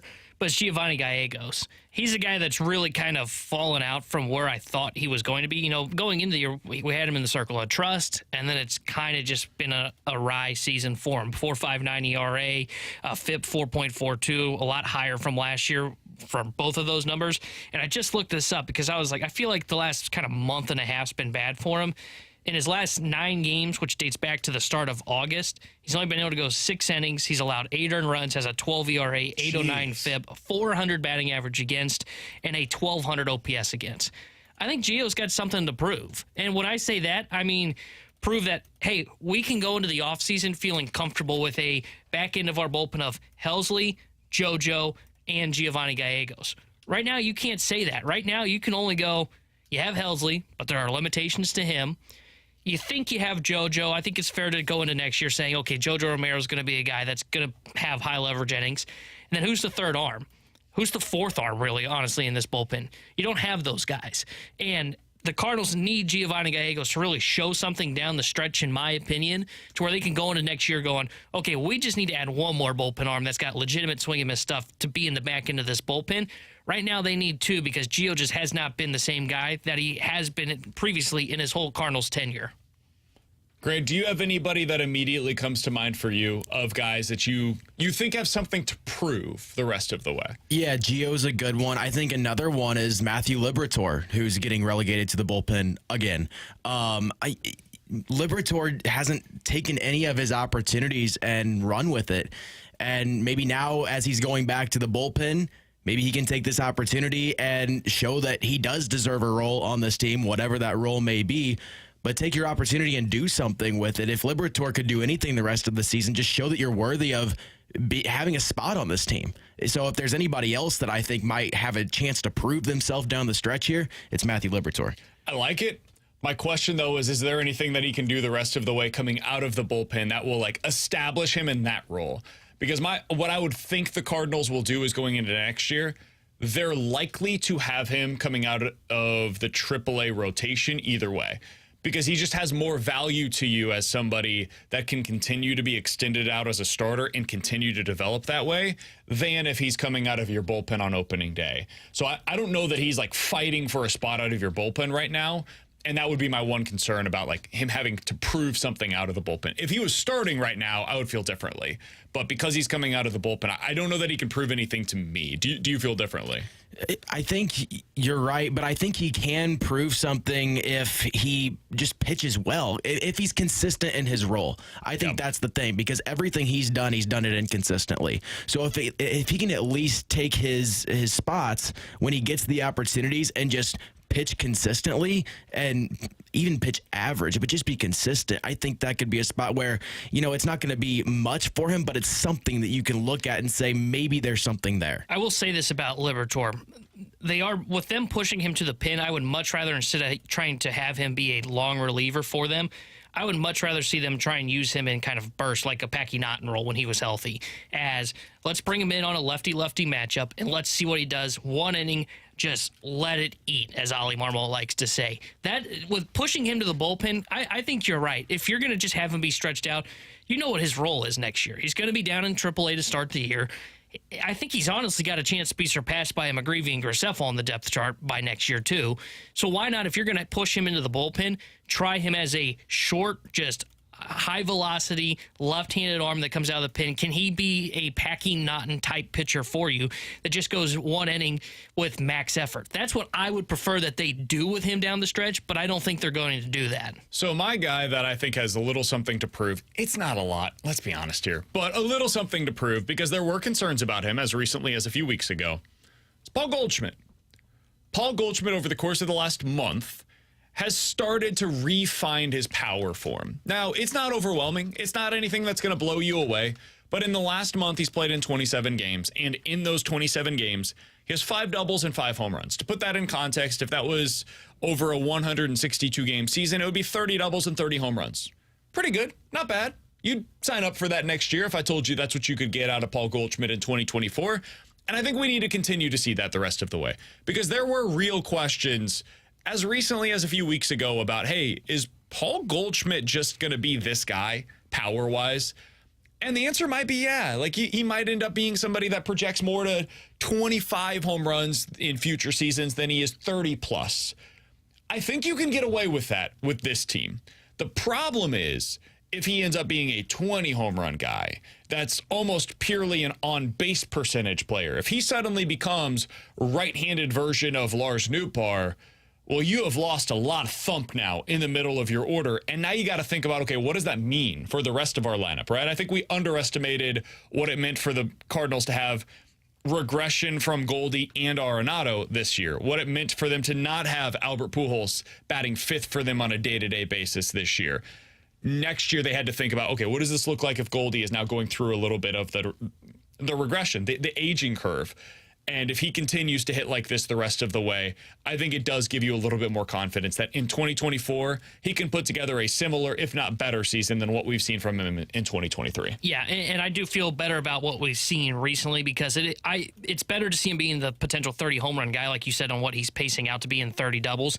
And also, too, like, if the Cardinals front office brass does say, we kind of want to lock up Paul Goldschmidt, I would feel better about it if he finishes strong this season. I still personally wouldn't do it, but if they did do it, I would understand. Can I throw another name into this conversation real quick? Does Alec Burleson have something to prove down the stretch? That's a good one. I don't want to say like he's basically fighting for his job for next year, because I think he's on the roster because he's good, puts barrel to ball. Numbers don't necessarily show that. He's 11% below league average. But can he show that he deserves to be a guy that's an everyday player for you? And what I mean by that is, left field is going to be kind of a question mark if you're going to run Lars Nootbaar out in center field against righties next year. What does the DH spot look like? Can Burleson be an everyday DH for you if you're going to put Donovan out in left field in that scenario? I like Alec Burleson. I just want to see if he can potentially take the game just a little bit more. Can he get just another level up at the plate? My big question about him is the power going to happen? Or is he more of a slap hitter? Because he doesn't look like a slap hitter, right? You see him go up to the plate, and you're like, oh, this is a lefty power bat. Yeah. And then you see his second RBI from last night and go, well, that wasn't hit very hard. Yeah, he's not a guy that really so far in his big league career, he's young, 24 years old. He's not a guy so far that has hit for a whole lot of power. And that's not inherently a bad thing. But I just want to find out, is that something that's going to be there eventually? Is he going to start hitting for power? And it'd be nice to see that down the stretch. So I like that. There's something to prove with him. Somebody on the text line makes an interesting point. This comes from the 314. BK, to me, the person that has the most to prove the rest of the way is the front office. They need to prove that they are paying attention and evaluating pitching correctly so that this team doesn't go through the same pitching woes next year that it went through this season, and that it can be a playoff contending offense. I think there's a lot of truth to that, but it's something that can't be evaluated until the offseason. I'm pretty confident the Cardinals front office is paying attention to what you're watching right now. I'm pretty confident the ownership group sees that there are a whole lot of empty seats out there at Busch Stadium right now. You guys are speaking with your actions as much as you are your words, by texting in, by sending in your mic drops or whatever, right? Like, the actions of not going to games, that's what gets Bill DeWitt Jr.'s attention. It happened with Mike Matheny. It's happening right now with the roster. And that will be, if they go out and do it, what prompts them to make a big move with the pitching staff. I don't know that they're going to do it. They need to do it, and that's what's going to prompt them to doing so. So while I do agree that the one with the most to prove is the front office, that is more of an off-season decision than it is an in-season one. And I actually think the one that's got to prove something is the ownership group. I think the ownership, I think John Mozeliak is more than happy to go out and give a big-time contract out to a starting pitcher. I think every GM across baseball for every team would love to do that. It comes down to, do I have the money? Yeah. Because if you are told at the beginning of the offseason, this is your budget, do not exceed it this year or years future, then I have to play within that. And it becomes really difficult for me to add a $30 million pitcher if I've only got $40 million this offseason to work with, and I've got to add 7 pitchers to the roster between the rotation and the bullpen. That math equation doesn't really work out so well.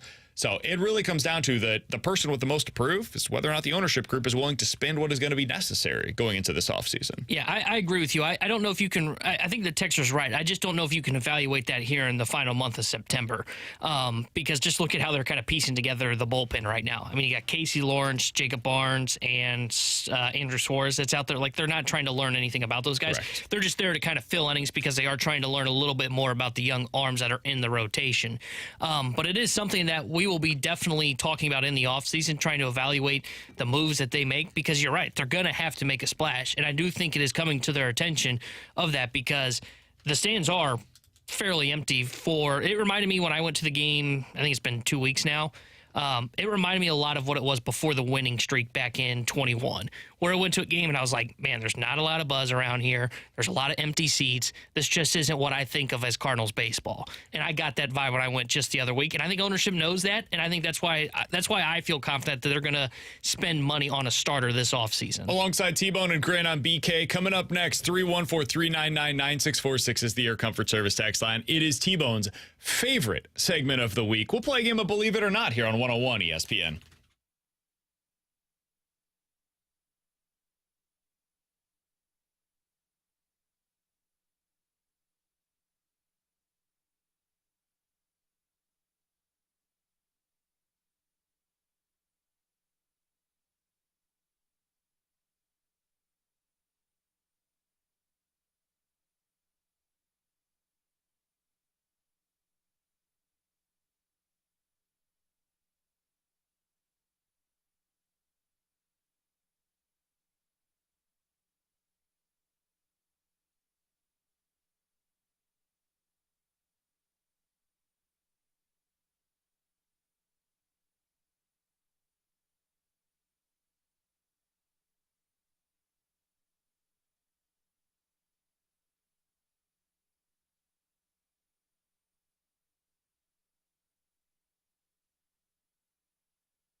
saying. Oh, no. He doesn't have the voice for it. That's true. That's why we have the volume a little louder on the music.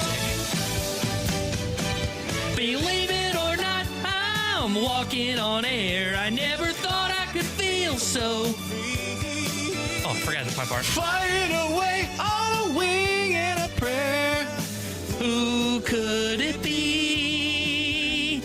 Believe it or not, it's just me. 314-399-9646 is the Air Comfort Service text line for Believe It or Not. Don't get that You give us anywhere a else. scenario. We'll tell you if we're believing it here on 101 ESPN. Alex out today. He'll be back in next week. Grant filling in for him admirably this week for us. All right, T-Bone, I'm going to do something I don't normally do. I'll let you start. What do you got for Believe It or Not today? Believe it or not, Bryce Young will be the most impressive rookie quarterback this season in the NFL. I don't care how you judge that. Sure. But I'm going to say I believe it. I said all along during the NFL draft process, he's the guy that I feel the best about this year, but he's the guy that I feel the worst about long term. I don't know that the ceiling is there for him, and I do worry about the hits accumulating.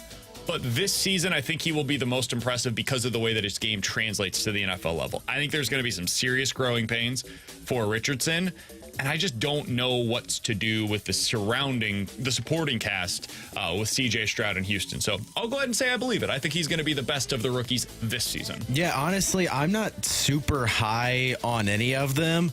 But if I had to pick one, I think it would be Bryce Young. And part of that, too, is just the expectations there are not going to be that high. There's not going to be a ton of pressure on him. I feel like he can just go out there and play.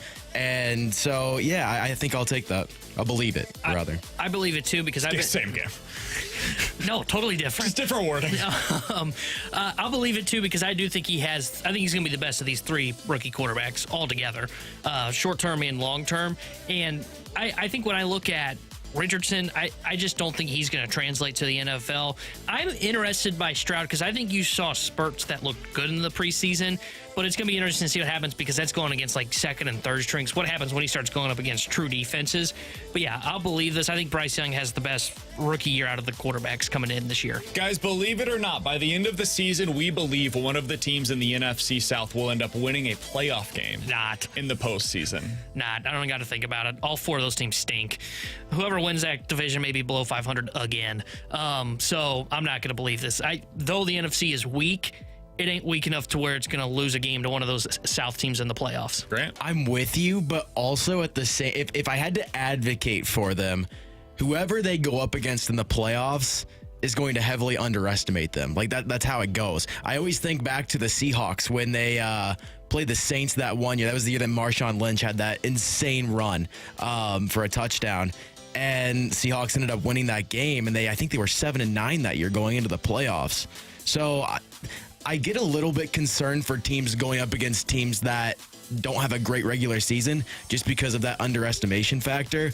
But no, I'm still not going to believe it. I don't believe in the NFC South at all. By the way, I just realized that I forgot to give away Jason Aldean tickets in the 1245 segment. So we will do that at the end of this segment. Be sure to stay tuned for that. At the end of this segment, we will be giving away a pair of tickets to see Jason Aldean. That's on me. And because I messed up, we'll give away two pairs of Jason Aldean tickets you can do this that? hour. One here, one in the rewind. Stay tuned for that. Believe it or not. Winfrey over here. Believe it or not, Grant, he forgets one of those pairs. No chance. I forgot it already once, and I've got it written down. It'll be now. on his mind.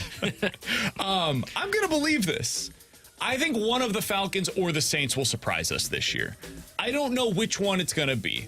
The Saints feel like the more likely scenario because they have an established quarterback in Derek Carr, and I do think we underestimate their weapons. If Michael Thomas is healthy this year, big if. It's like banking on Tyler O'Neill to be healthy. Chris Olave, Michael Thomas, and then Shakira, the other guy that they've got down there. Shakira? Yeah, similar. His hips really don't lie. He's got great speed. And Kamar's legs are fixed now. Exactly. That could be Shaheed, excuse me. I was thinking... I don't know who you were thinking of the singer. Shaheed is the one that I was thinking of. That's a pretty good group of weapons for him down there. So I could see the Saints, and you guys know I fall for the Falcons every year. So I think one of those two teams will end up being... We'll convince ourselves going in the playoffs that they will win a playoff. The other thing for me is like when I think about who they're probably going to play in the playoffs, it's probably the Cowboys or Eagles, whoever doesn't end up winning that division. And I just think those two teams are so much better than everybody else in the South. Don't forget, though, it will be at home. I think it's the dumbest rule. Like, they should have to travel if they have a worse record than the wild card team, but they will very likely host a game in the playoffs against one of those teams that you're talking about. And that always ends up making up for a little bit of the talent deficit. Grant, what do you got for us? All right, believe it or not, so the Blues had 3 20-goal scorers last season. Believe it or not, they have 5 or more this upcoming season. 5 20-goal scorers this year? All right, let's start our counting. Okay, well, we'll start with the 3 from last season that had 20. Kyrou, Buchnevich, Shin. Yes, Shin had 20, right? 21. I think Saad is a 20-goal scorer. So that's 4. And I think Jakub Vrana is a 20-goal scorer. There you go. I will say I believe it. When you say it offhand, it's like, that's a lot of 20-goal scores. But then you think about it, yeah, I think they have at least 5. How many did they have 2 years ago? What was the number? They had like 7. 9, wasn't it? I want to say it was 9. 4, 5, I think they had like 3. The 9. top Yeah. 9 were there. What, can you get it? Can they get 8? No. Sammy Blais? Can they get so you'd probably need I think you'd need Robert Thomas to get up to 20. I think he can too. He had 18 last season. So that gets you to 6. Kapanen maybe. That gets you to 7. Kevin Hayes could. That gets you to 8. He's good. I think we're kind of stretching on the Kapanen one. I don't think Kapanen could get to 20. I don't think We he'll would be have said 20. the same Yeah, thing he had, about like, 20 Barbashev 2 games years last ago. year. Yeah, and as BK told me all year long, he's not that guy. Kapanen scored 20 goals in 2019, sir.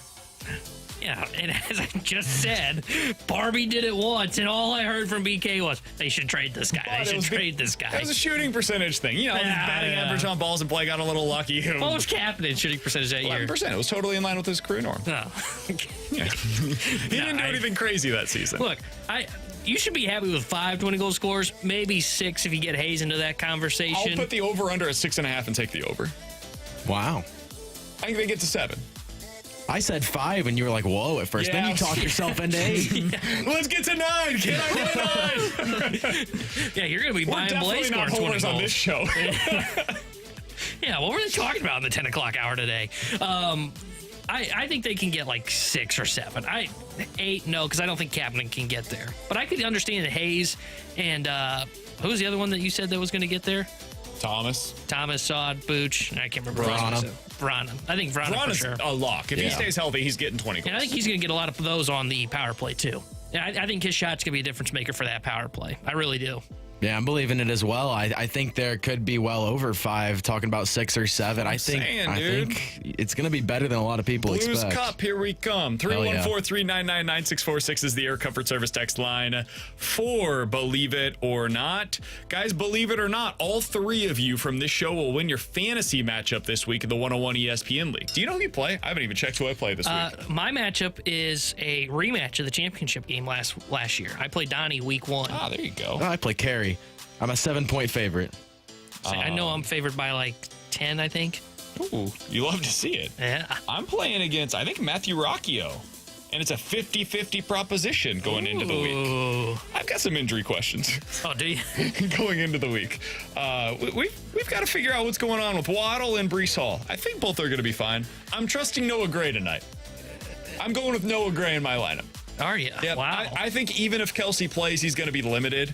And people are going to expect too much out of him. So I'm going Noah Gray as my starting tight end tonight. If Kelsey is out, I've got Sky Moore on my bench right now. I will be putting Sky Moore in my lineup. Kelsey plays, though. I think I'm going to keep him on the bench and just see what it looks like.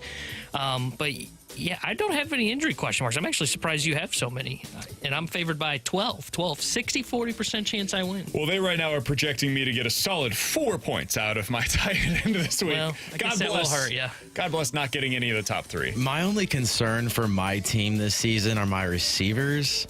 That's a pretty big concern. Yeah, I've got Deebo Samuel and Michael Pittman as my top 2. Love the Deebo call. Michael Pittman, I am very worried about because Anthony Richardson, while I love him, doesn't throw the football the best. And what he does do well is throw it deep, and that is not exactly what Michael Pittman does. Yeah, in the 14-team 2 quarterback league, I think one position is going to be a little scarce, and receiver is mine. So, yeah, I'm slightly worried about them, but overall, I really like my running backs. I've got Chubb and Cam Akers.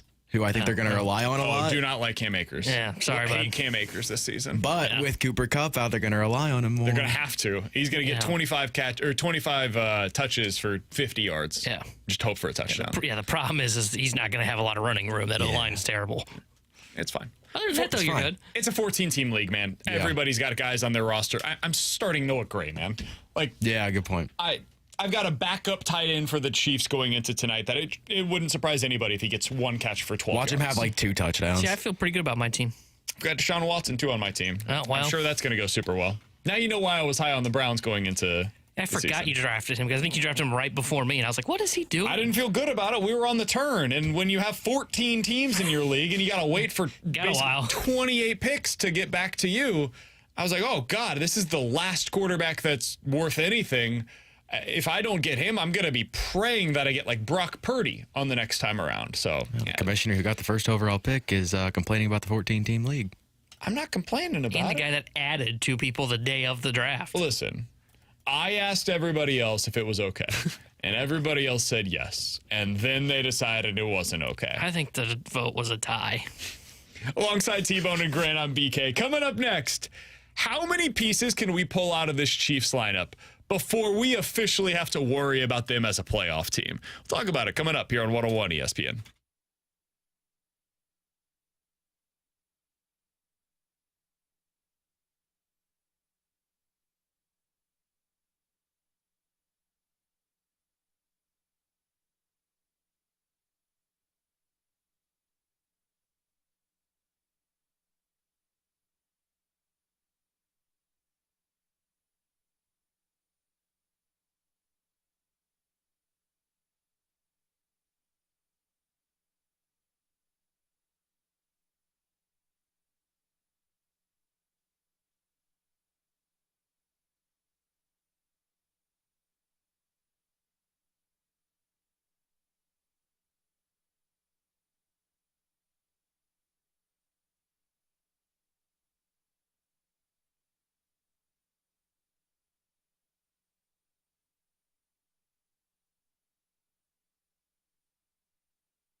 Hey, it's BK. Do you remember that childhood piggy bank that you had, the satisfaction that you felt as you were finally able to reap the rewards of your diligent savings? Well, with Truehold, you can access your biggest piggy bank yet.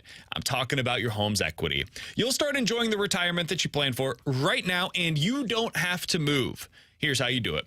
Truehold will buy your home for its best current value while it remains high, and you get to bank all the cash now while you continue living in your home for as long as you'd like. Plus, Truehold will cover all the property taxes, the insurance, repairs, and maintenance too. And since they pay your home's current value in cash, that money is yours to do whatever you'd like with. So start enjoying your home's equity while it remains high by visiting Truehold.com, and you'll discover how much they'll buy your home for today based on its best current value and not what's coming. Call 1-855-300-9993 or visit them at Truehold.com for the smarter and faster way to cash out on your home's full value without having to move. That's 1-855-300-9993 or visit Truehold.com.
Grant Francis here with a SportsCenter update driven by Johnny Londoff Chevrolet and Johnny Londoff Autoplex. The Cardinals winners again in Atlanta last night, 11-6. The final, they hit 4 home runs again. This time it was Paul Goldschmidt, Wilson Contreras, Nolan Gorman, and Mason Wynn with his first career MLB home run. Tonight the Cardinals look to sweep the Braves in the third game of that series. Adam Wainwright gets the start for the Cardinals. Max Fried for the Braves, who's 6-1 this season with a 2.52 ERA. First pitch from Truist Park at 6:20. And then an hour after that, the NFL is back. The Lions will be in Kansas City to take on the Chiefs, who might be without Travis Kelce tonight, who hyperextended his leg earlier this week in practice. He is listed as questionable for tonight's game. Kickoff will be at 7:20. I'm Grant Francis. The SportsCenter update's been driven by Johnny Londoff. Find new roads and shop 24/7 at londoff.com and londoffautoplex.com. Are you kidding me?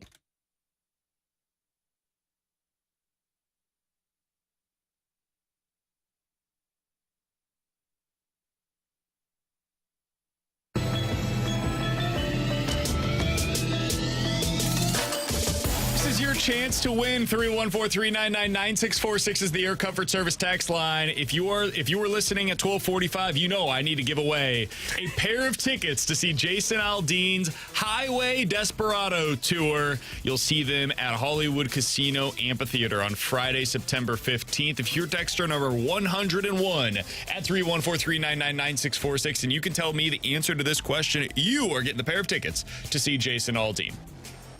In the junk drawer today, I mentioned that one of the guys on the bachelor party, he hurt himself. What did he do?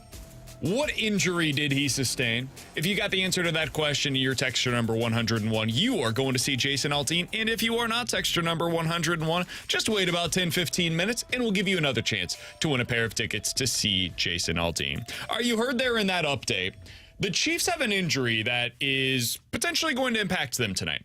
Travis Kelce messed with his knee earlier this week, hyperextended it. We don't know the specifics on the injury, but it sounds like a bone bruise. He may or may not play in this game. Let's say he doesn't, for the sake of this hypothetical. We know Chris Jones, who last year I think you could make a case was the second best defensive player in the NFL. Maybe the third. Top 3 at a minimum. Best interior defensive lineman. He will not be playing tonight for the Chiefs. He'll be there, though. In a suit. I'm not kidding. That is really a thing that is apparently going to happen. They also signed Charles Omenihu this offseason from the San Francisco 49ers to be their number 1 defensive end. So their number 1 defensive end, their number 1 defensive tackle, and one of the best weapons in the NFL and Travis Kelce are all not going to play tonight. If you took their salaries and combined them for this season, their AAVs, you're talking about like $55 million of the Chiefs' salary cap not being available to play tonight. And I think most people are still picking them to win. And they're not going up against, the Houston Texans or the Arizona Cardinals. We're talking about the Detroit Lions that they're going up against, a team that a lot of people believe will win the NFC North this year. T-Bone, how many pieces would I have to take out of the Chiefs lineup before we get to a place where people would be all like unanimously picking the Lions? Again, a pretty good team to upset the Chiefs tonight in Kansas City. Because I'm amazed that we're here and like the Chiefs are still the obvious pick. I agree with it. You're but kind of it's wild freaking out over there, and I'm over here like, relax. This is a Chiefs win. I think it all just comes down to Mahomes. I think the only Jenga piece that can be pulled out that would topple this tower would be Patrick Mahomes. Otherwise, you can pull out some offensive linemen. You can pull out some defensive pieces. You can take out Sky Moore. You can take out Pacheco. Excuse me. Close enough. I don't think it matters as long as Patrick Mahomes is the quarterback. He is the Superman of the NFL. He can turn an average wide receiver into a stud wide receiver, just like Tom Brady could. And that's why I say until all these Jenga pieces are being pulled out, until that one piece has number 15 on it, that's when the board will topple. Now, granted, that can be said for a lot of teams. You pull their quarterback out, they're not going to win. But I don't think a lot of teams, like let's use the Vikings, for example. If they were to have Hawkinson pulled out of their lineup, there is a difference to that team. That is a huge loss for the Minnesota Vikings. I don't view that the same way with the Chiefs. I think, though I am taking the Lions tonight, I still think it's a very close game. they're going to be in every game as long as Patrick Mahomes is at quarterback. How many teams does this exist for? Because, like, if I did this with the Bills, who I think most people have Josh Allen as a top 3 quarterback in the league right now, top 5 at worst. If I did this with the Bills and I said, hey, Stephon Diggs not playing and Von Miller not playing, are you picking them, like, no doubt about it, if they're going up against a potential playoff team in the Detroit Lions? I think the answer for most people would be no, right? Like, that's at least a 50-50 proposition there. So how many teams can we say this about, where you pull out the best non-quarterback on offense, whoever you deem that to be, and let's say 2 of their best defenders, which is really what's happening here with the Chiefs. People only talk about Chris Jones, but Omenihu is going to be out for the first 6 weeks with a suspension. I mean, is it only them? Could you put the Eagles on this level? Do the Cowboys rise to this level? Like, who else can we do this with? I would say I would not put the Cowboys on this level because I do think Dak, though I think he's a good quarterback, he's very much beneficiary of the weapons around him. I think the 2 guys that I would put in this conversation, I think the Eagles are one of them, to where I just trust Jalen Hurts, and he's got the athletic abilities to where I think he can win a game without some of his top weapons. A.J. Brown, let's call it, on the defensive side of the football, we're going to pull out Darius Slay and Hassan Reddick. Yeah, I think they could. I would still trust the Philadelphia Eagles. The other team that I would put in this conversation is the Cincinnati Bengals. I think Joe Burrow is such a great quarterback that he could win a game if you took out Hendrickson, who's their top paid probably defensive player. Take him off defense and take out Jamar Chase. I think Joe Burrow could win a football game without some of his top weapons. Now, would it be to the same extent where, like, I look at the Chiefs and I go, yeah, they can still be a team that can earn the top bye? Probably not, but I would definitely take the Bengals in most games without some of their top weapons. Same with the Philadelphia Eagles.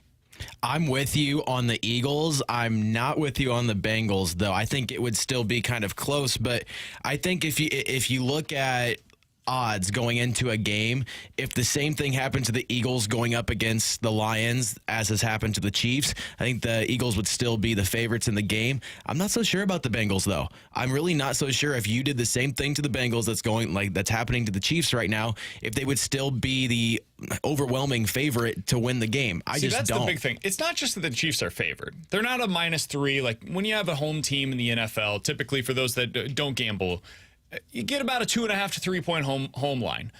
So on a neutral field, Chiefs in that scenario would basically be a pick 'em, right? That's not what this is. This is a 4.5 point spread in favor of the Chiefs tonight in Las Vegas. So Vegas still views the Chiefs as quite a bit better than the Lions, despite not having potentially Travis Kelce or Chris Jones or Charles Omenihu. I think it speaks to, like, earlier today I saw Get Up. They were putting together their Super Bowl predictions. They had 4 people on the panel today. Zero of those analysts had the Chiefs in the Super Bowl. Not winning the Super Bowl, getting to the Super Bowl. And I think what we're watching right now with this game tonight, I think it speaks to Chiefs are still the best team in the AFC, man. And until proven otherwise, I'm going to continue picking them to win the Super Bowl this year. So let's get to that, T-Bone. It is the last day that we can officially make these kind of overall big picture predictions because now the season has officially begun. Who do you have in the Super Bowl this year? What do you think it ends up being? So I do think Cincinnati will get back to the Super Bowl. I still love the Chiefs, and I think it's tough, but Hater. You want to talk about a team that can't get over. Like, it's weird. The one kryptonite for Patrick Mahomes has been Joe Burrow. Now, he got past him last year, but I like the Cincinnati Bengals this year. For the NFC, I'm not sure the Eagles come out of it this year. I think they're going to be in the conversation. There's 2 teams that I like, and I think the side that I'm going to side with because I trust their coaching, and I think it's really the biggest difference for me in the tiebreaker, is the Seahawks. I love the Seahawks this year. I think that defense is going to be improved. They've added Bobby Wagner. They've got legitimate weapons. Geno Smith in the Super Bowl. I mean, Jared Goff got to a Super Bowl. Hey, you're not wrong. So if Goff can do it, and who was the quarterback when the Bears made it back in like 2006? Kyle Orton. Yeah, that guy can get to a Super Bowl. There's no reason to believe that Geno Smith can't. Sexy I forgot about Sexy Rexy. And the NFC is such an easier path to where I think the Seattle Seahawks can do it. So I'm going to go Seahawks. I think they lose to the Cincinnati Bengals in the Super Bowl. I still think the Eagles run the NFC. I think they're going to be back in the Super Bowl on the NFC side of things. I think the AFC is going to be so difficult to get through the playoffs that I think we're going to see some upsets. I like the Ravens to get there this year. I really do. They're so solid all around. I've got Lamar as my MVP this year, so I like that pick. I think Ravens and Eagles in the Super Bowl this year. That'd be my preseason prediction. I don't know when the last time was that this happened. I'd have to look into it. I've got the Chiefs and Eagles. I just think they're the two best teams. I think we finished last season, and I still feel the same way about those two teams that I did at the end of last year. A lot of the time, the team that gets to the Super Bowl has a ton of attrition. They got a bunch of their best players that end up walking out the door. Well, even if you think Chris Jones is going to miss 8 games, he's going to be back for the second half of the season. And really what matters, he's going to be at full strength by the time that we get to the playoffs.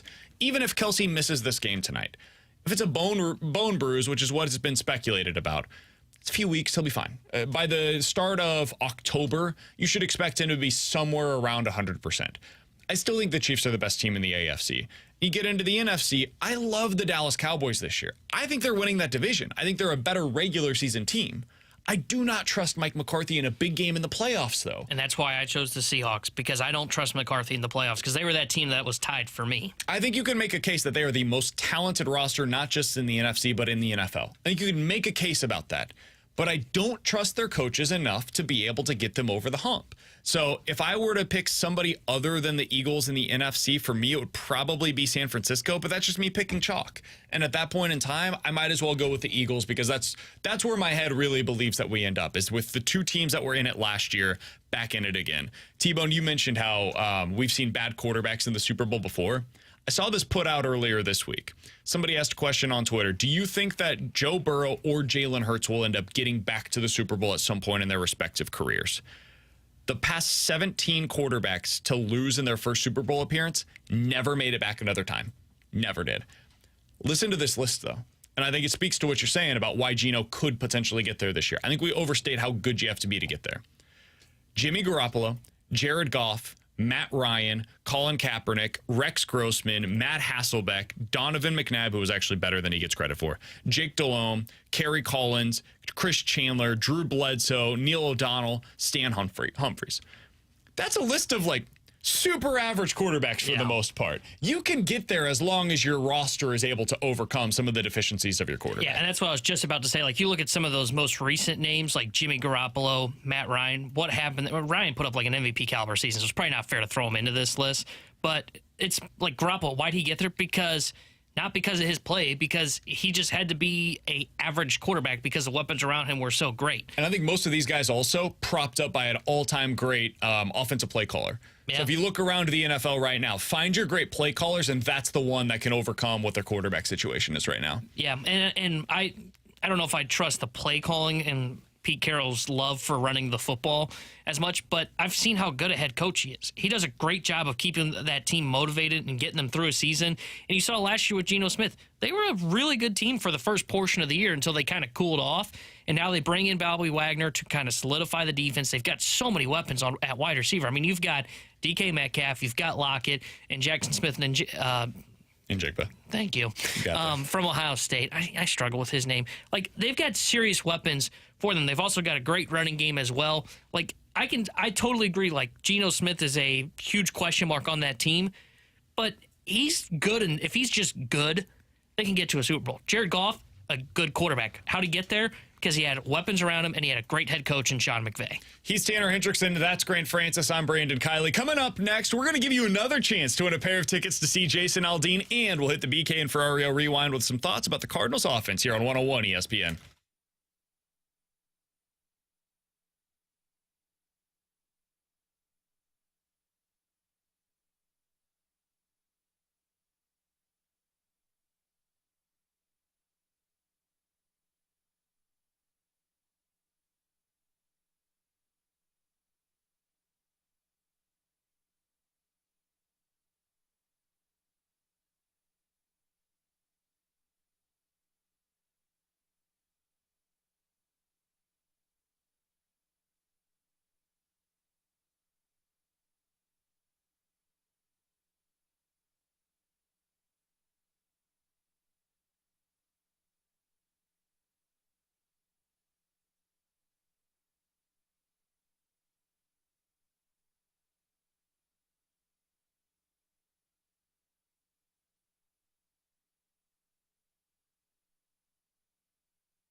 Alongside T-Bone and Grant, I'm BK. Coming up in about 5 minutes, we'll give you your final chance today. We've got more tomorrow to win a pair of tickets to see Jason Aldean. That's in about 5 minutes from now. If you missed anything from today's show, be sure to check it out on the podcast page. 101ESPN.com and the free 101 ESPN app is where you go to find it. It's all presented by Dobbs Tire and Auto Centers. You can also rewatch the show today on YouTube after we're done. 101 ESPN STL is where you go to find it. T-Bone, you asked this question while we were in break of when was the last time that the Braves were swept at home? The last time that it happened was all the way back in April, from what I can find, against the Houston Astros. The Cardinals have an opportunity to do exactly that tonight. Now, it would require Waino to pitch well against the best offense in the sport, and specifically for Waino to prevent the long ball when that's been an issue for him for the majority of the season. So I'm not overly optimistic about that happening. I would certainly pick against them in this game, but that is something they could technically do tonight. And one of the reasons why it's still possible is that even if Waino gives up 6, you've got an offense right now that's performing at a remarkably high level. And I don't think it's a coincidence that they are performing well since Lars Nootbaar has returned to the lineup. Since he returned, they've scored 2, 6, 6, 10, and 11 runs. He is not putting up overwhelming numbers. He's 3 for 19, but he's got 4 walks. He's scored 5 runs in this stretch of 5 games, and he's a guy that sets up the offense well. This team needs that high on-base percentage lefty bat at the top of the lineup. Whether that's he or Brendan Donovan, I think you saw when you pull out both of those Jenga pieces, you start to see the whole thing topple over.